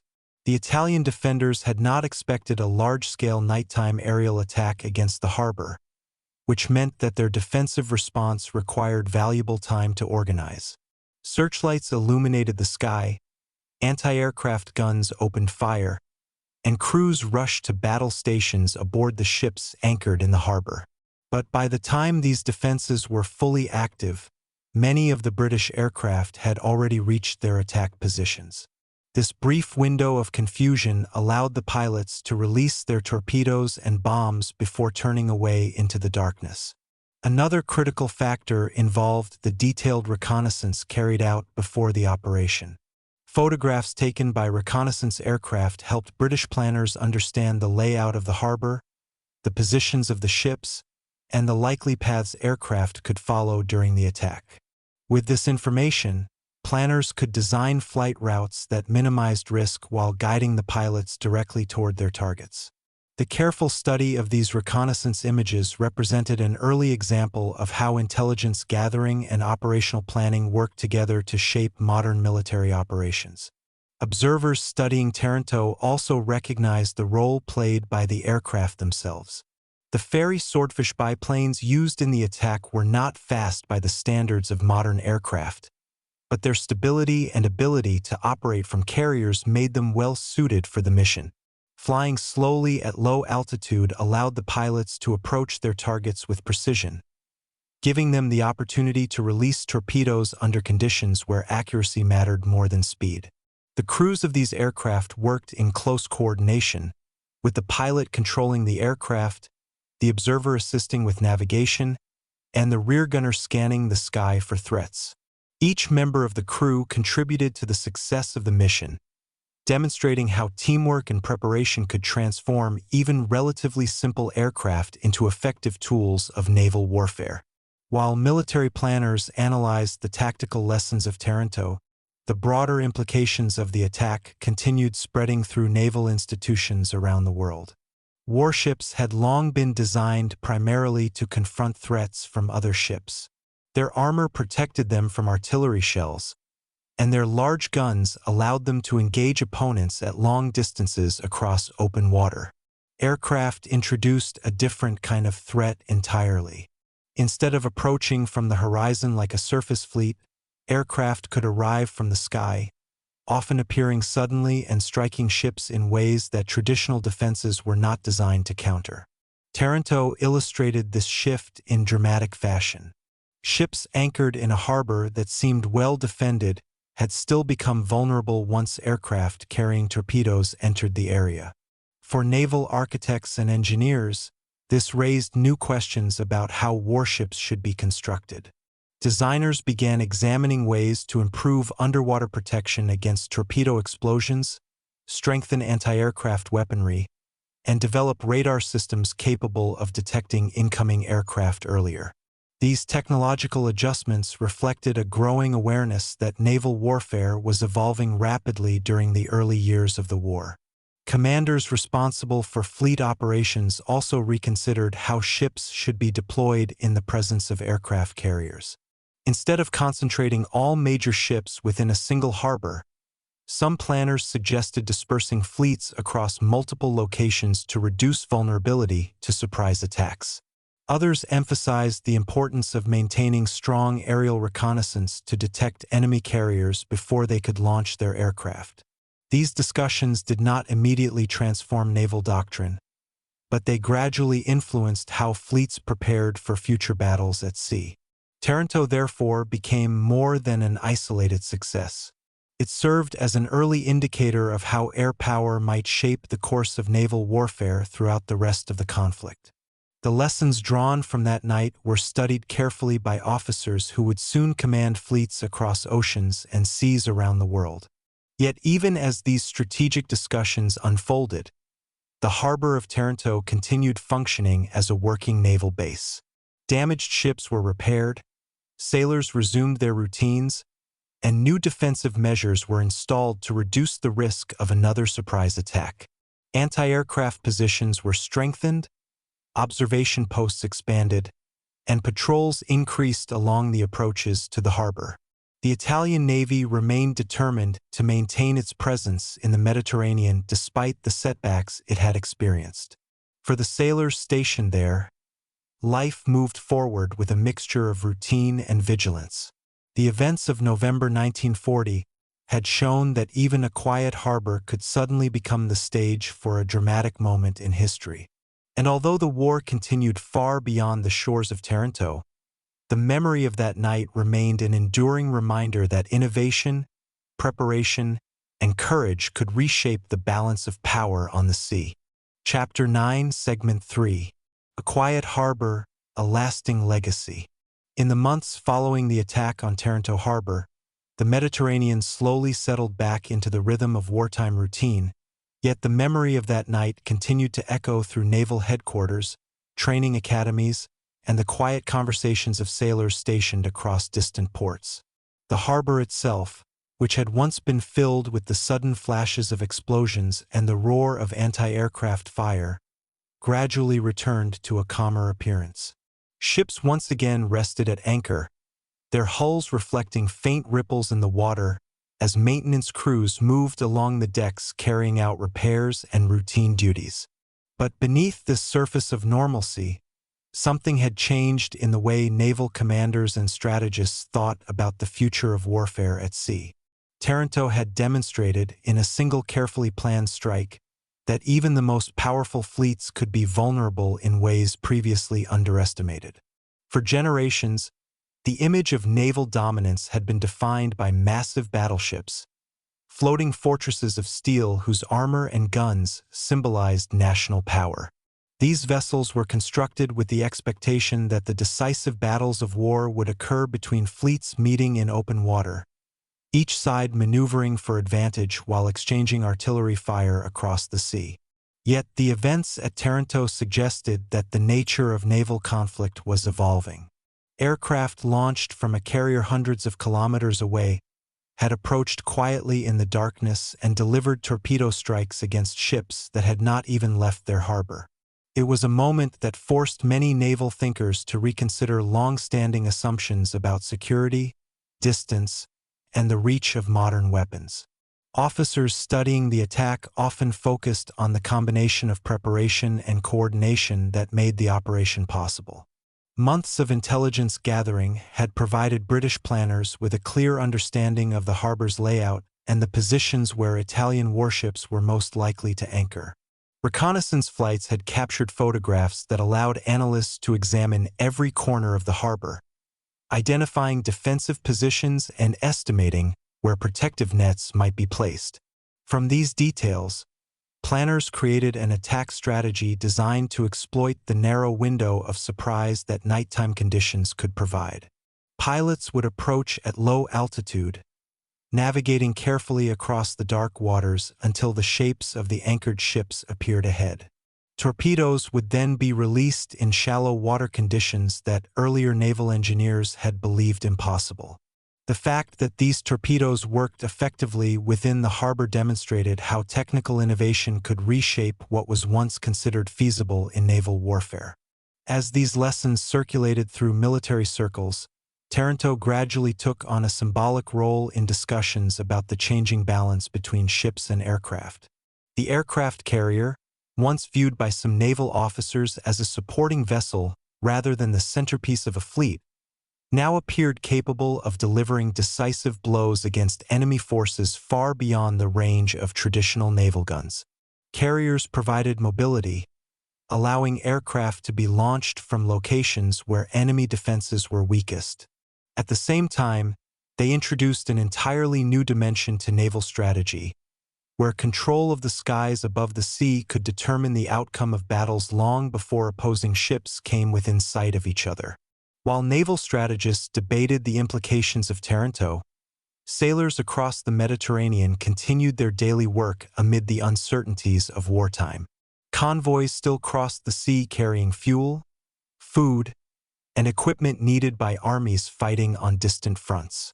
Destroyers escorted merchant ships through waters where submarines and aircraft posed constant threats. Aircraft carriers, cruisers, and patrol vessels maintained watchful patrols along vital shipping routes. The war in the Mediterranean remained complex and demanding, shaped by shifting alliances, evolving technology, and the vast geography of the sea itself. Yet within this broader struggle, Taranto remained an important reference point, a moment that revealed how carefully planned operations could alter expectations about naval security. The lessons drawn from that night would influence how fleets prepared for future engagements. Greater attention was placed on harbor defenses, including stronger anti-aircraft systems and improved early warning networks capable of detecting incoming aircraft before they reached their targets. Engineers and designers also began reconsidering how ships should be protected against underwater explosions, recognizing that torpedoes delivered by aircraft could strike below the waterline where armor was thinner. Over time, these changes would shape the design of new warships and the structure of naval forces operating during the later years of the war. But perhaps the most lasting legacy of Taranto lay in the recognition that innovation could shift the balance of power even in fields where tradition had long dominated thinking. For centuries, naval strength had been measured by the size and number of battleships a nation possessed.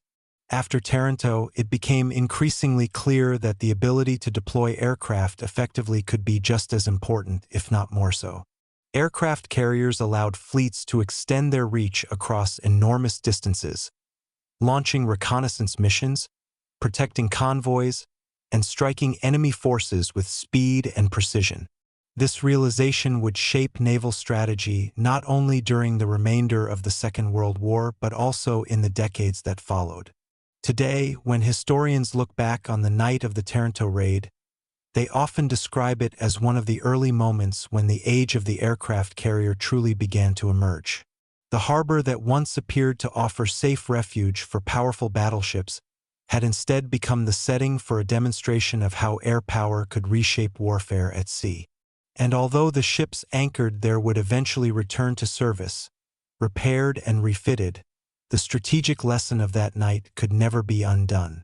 Taranto had quietly revealed that the future of naval warfare would be written not only by ships sailing across the oceans, but also by the aircraft that could rise from their decks and carry the battle far beyond the horizon. Chapter 10, Segment 1. The Long Shadow of Taranto. As the war continued to unfold across Europe and the Mediterranean, the attack on Taranto harbor gradually moved from being a recent event to becoming a moment of reflection within naval history. Commanders and strategists did not simply remember the night because ships had been damaged. They remembered it because it revealed something deeper about how warfare at sea was changing. The quiet harbor in southern Italy had shown that the relationship between fleets, aircraft, and strategy was evolving in ways that would shape naval thinking for decades to come.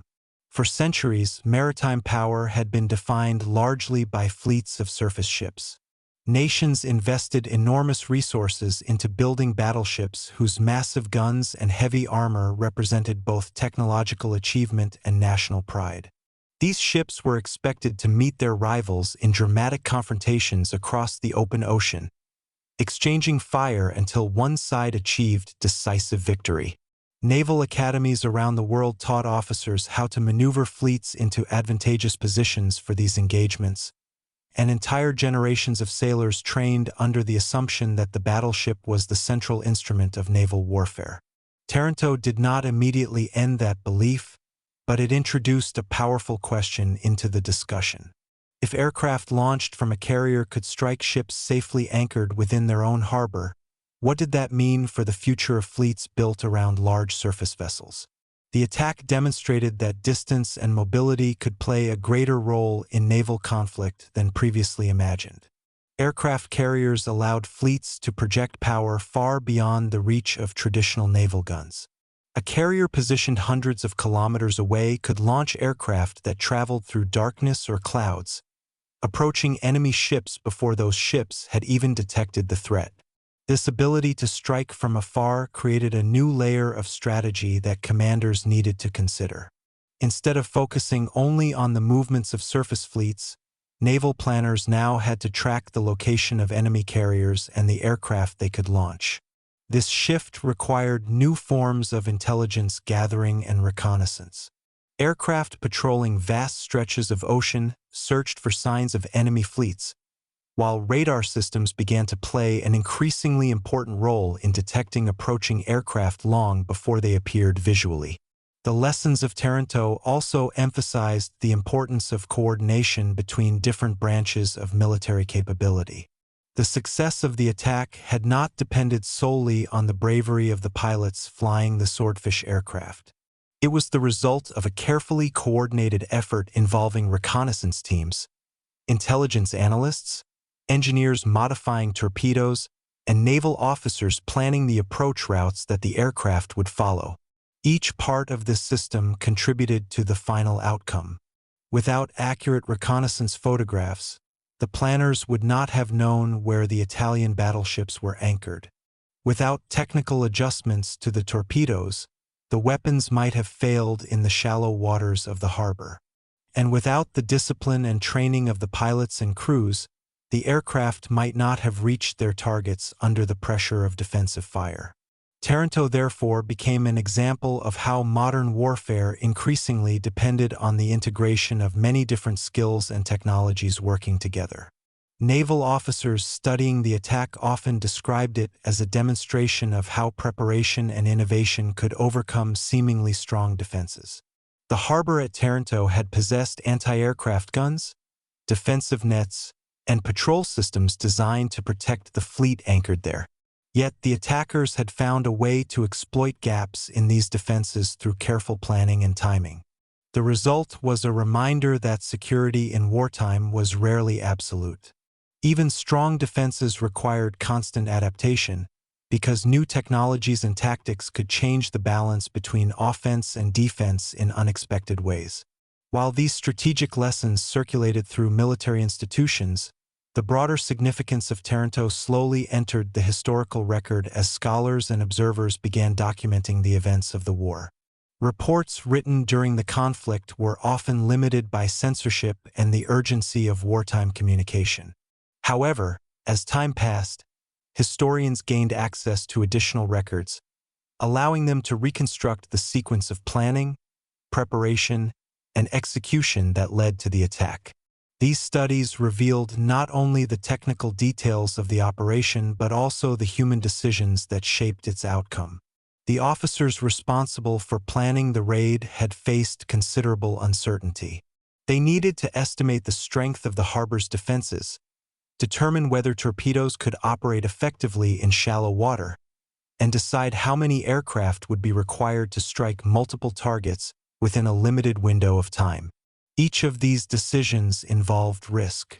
Yet the planners concluded that the potential benefits justified the effort, and their calculations ultimately proved correct. Historians examining these choices often emphasize how the Taranto raid reflected the willingness of military leaders to experiment with new strategies during a period of rapid technological change.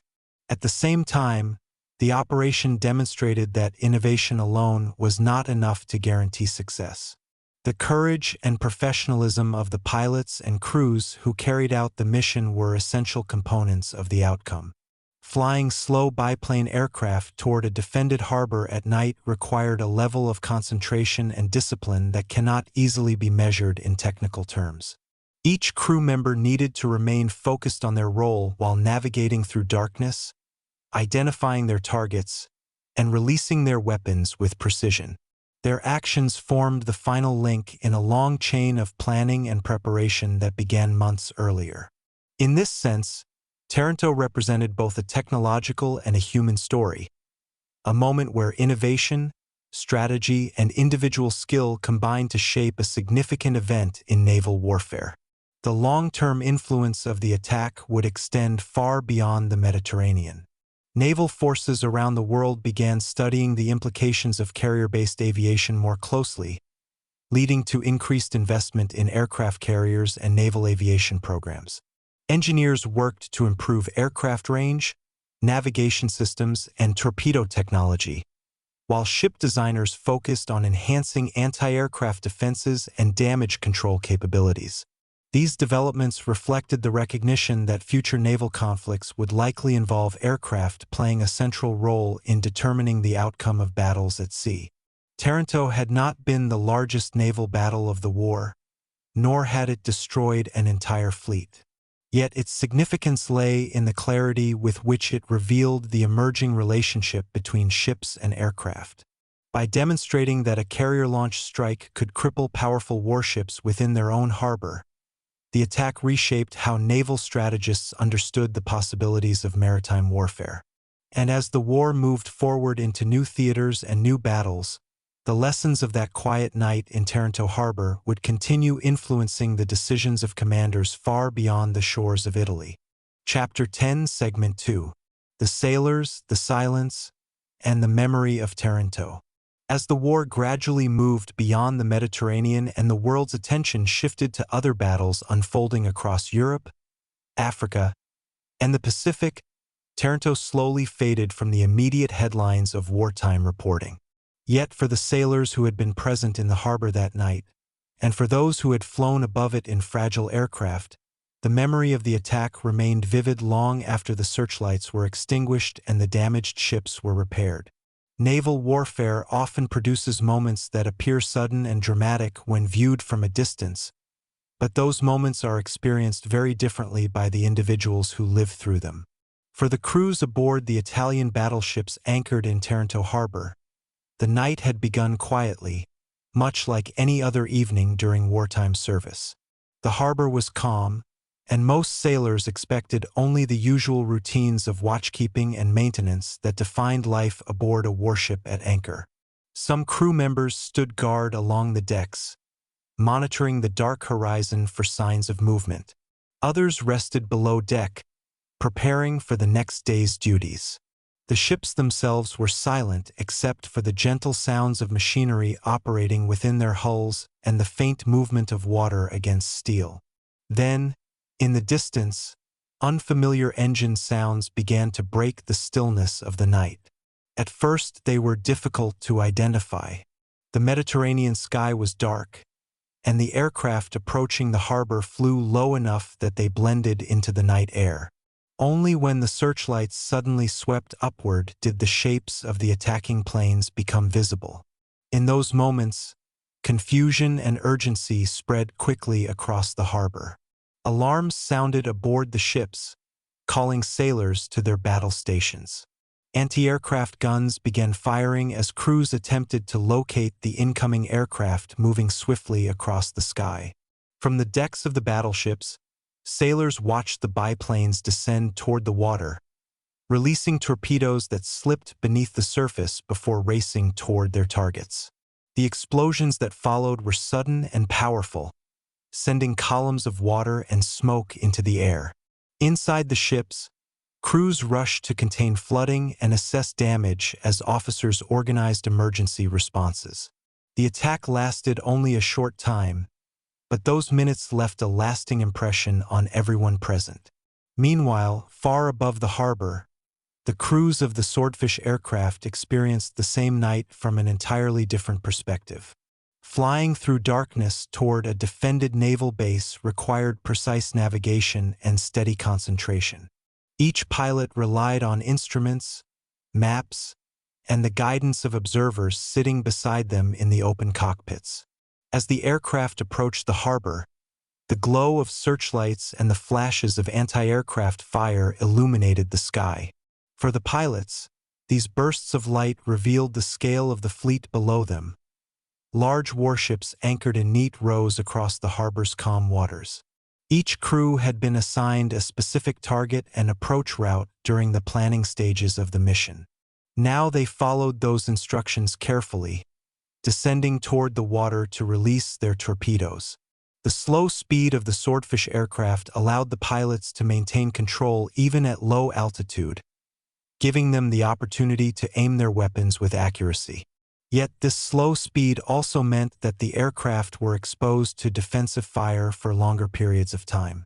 Tracers from anti-aircraft guns streaked through the sky as the pilots completed their attack runs and turned away from the harbor. In the darkness, some aircraft climbed higher while others remained low over the water, navigating back toward the fleet from which they had launched hours earlier. The success of the mission depended not only on strategy and planning but also on the calm determination of the crews flying those aircraft through a storm of defensive fire. In the years that followed the Second World War, historians and veterans alike would look back on Taranto as a moment that illustrated the human dimension of military innovation. Much of the discussion surrounding the attack focused on technology, the role of aircraft carriers, the adaptation of torpedoes for shallow water, and the strategic implications for naval warfare. These elements were undoubtedly important, but the story of Taranto also belonged to the individuals who carried out their duties under extraordinary circumstances. For the sailors aboard the Italian fleet, the attack represented a sudden reminder that even a heavily defended harbor could become a battlefield without warning. Their efforts to control damage and protect their ships demonstrated the discipline and training required of naval crews during wartime emergencies. Damage control teams worked tirelessly within the ships, sealing compartments, operating pumps, and stabilizing vessels that had been struck by torpedoes. These actions prevented further loss and allowed several ships to be repaired and returned to service in the months that followed. On the British side, the pilots and crews who carried out the raid represented another form of dedication. Many of them were aware that the mission carried significant risk. The Swordfish aircraft, though reliable and stable in flight, lacked the speed and heavy armor of more modern aircraft. Flying toward a defended harbor at night meant facing anti-aircraft fire with limited protection. Yet the crews carried out their assignments with discipline and precision, trusting the planning that had prepared them for the mission. Their actions demonstrated how courage and training could translate strategic planning into real outcomes on the battlefield. Over time, Taranto became a subject studied in naval academies and military institutions around the world. Officers examined the planning process, the coordination between reconnaissance and strike forces, and the defensive measures that had been in place within the harbor. These studies helped shape how future naval operations would be conducted. Aircraft carriers gained greater prominence within naval fleets, while improvements in radar and anti-aircraft defenses became central priorities for warship design. The lessons of Taranto were not limited to a single nation or fleet. They became part of the broader understanding of how warfare at sea had entered a new era. Yet beyond the strategic discussions and historical analysis, the memory of Taranto remained tied to the quiet harbor where the event took place. The ships damaged that night were eventually repaired or replaced, and the war itself continued across many other fronts before finally coming to an end. But the story of Taranto endured because it captured a moment when the old traditions of naval warfare met the emerging realities of modern technology. In the calm waters of that Mediterranean harbor, the future of naval strategy had revealed itself, not through a massive fleet engagement, but through the determined actions of a handful of aircraft flying silently through the night. Chapter 10, Segment 3. The Legacy of the Night at Taranto. By the time the Second World War finally drew to its conclusion, the night attack on Taranto harbor had already begun to occupy a distinctive place in the broader story of naval warfare. What had once been a carefully planned operation carried out by a small group of aircraft became, in hindsight, one of the earliest demonstrations of a transformation that would redefine maritime power. Historians, naval officers, and military scholars studying the war would eventually return to Taranto again and again, not because it was the largest naval battle of the conflict, but because it revealed a shift in how wars at sea could be fought.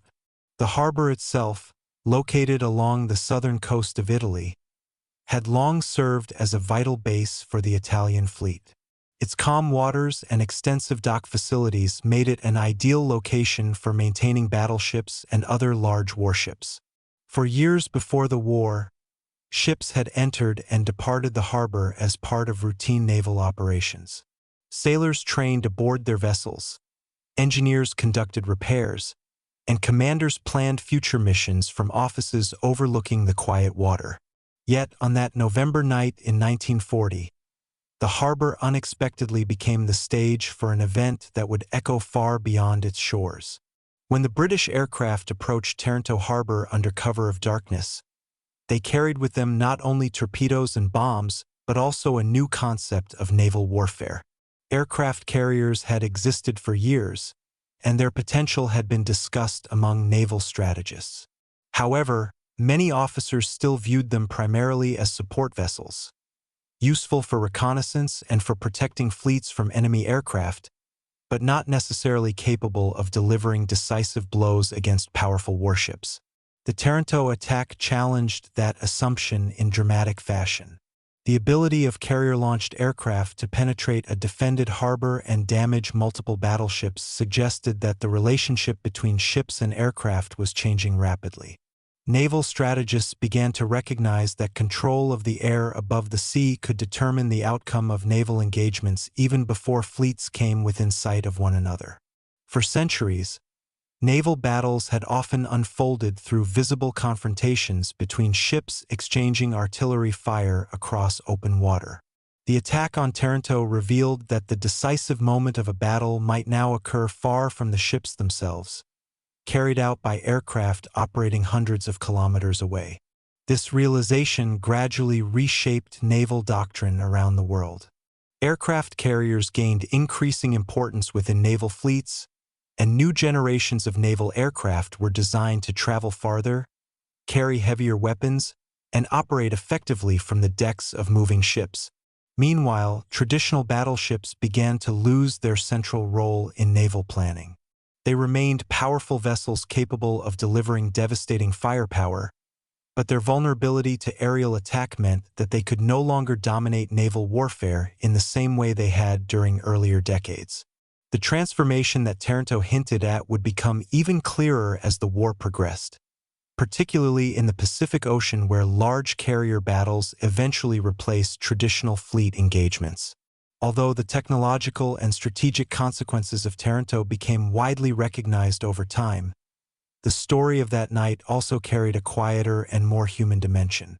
Behind every analysis of naval doctrine or aircraft design were the individuals who had lived through the events themselves.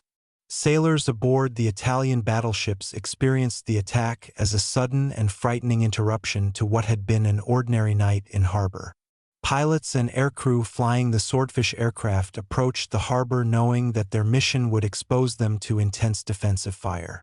For both sides, the events of that night required courage, discipline, and the ability to respond quickly under pressure. These personal experiences formed an important part of the legacy of Taranto, reminding later generations that even the most carefully planned military operations ultimately depend on the actions of individuals carrying out their duties. After the war, many of the ships involved in the attack were repaired or replaced, and the sailors who had served aboard them eventually returned to civilian life. Some shared their memories through interviews and memoirs, helping historians reconstruct the events of that November night in greater detail. These accounts described the sudden appearance of aircraft overhead, the flashes of explosions reflecting off the water, and the determined efforts of crews working to stabilize damaged ships. From the perspective of the British air crews, the memories often focused on the tension of navigating through darkness toward an unfamiliar harbor, the glare of searchlights sweeping across the sky, and the careful moment when torpedoes were released toward their targets. When these individual perspectives were combined with official records and technical reports, a fuller picture of the operation gradually emerged. Taranto became not only a case study in military strategy but also a reminder of the complex human stories that unfold during wartime. In the decades that followed the conflict, naval historians continued examining the significance of the Taranto attack as part of a broader effort to understand how technology and strategy evolve during periods of rapid change. The night raid demonstrated that innovation often arises when planners are willing to reconsider traditional assumptions and explore new possibilities. By adapting torpedoes for shallow water and coordinating a nighttime carrier strike, the planners of the Taranto attack showed how creative thinking could overcome obstacles that once seemed insurmountable. Today, Taranto is remembered as one of the early signals that the era of the aircraft carrier had begun to reshape naval warfare. The harbor where battleships once rested in apparent safety became a powerful symbol of how quickly strategic realities could shift in the face of technological progress. And although many larger and more dramatic battles would occur during the Second World War, the quiet Mediterranean harbor where that night attack unfolded continues to hold a unique place in the history of the sea, a place where the future of naval warfare revealed itself beneath the dark sky of November 1940. As our journey through the story of Taranto Harbor comes to an end, we're left with the quiet image of a Mediterranean port that, for one night, changed the course of naval warfare. What happened here was not the largest battle of the Second World War, nor the longest. Yet in the darkness above those calm waters, a small group of aircraft revealed that the rules of war at sea were shifting. Battleships that once symbolized absolute naval power suddenly faced a new threat from the sky. Innovation, planning, and courage had combined to reshape strategy for generations to come. The attack on Taranto showed that history is often written in moments that seem brief but carry enormous consequences. A few hours in the night could echo across decades of naval thinking, influencing how fleets were designed, how commanders planned their operations, and how nations understood the power of aircraft carriers.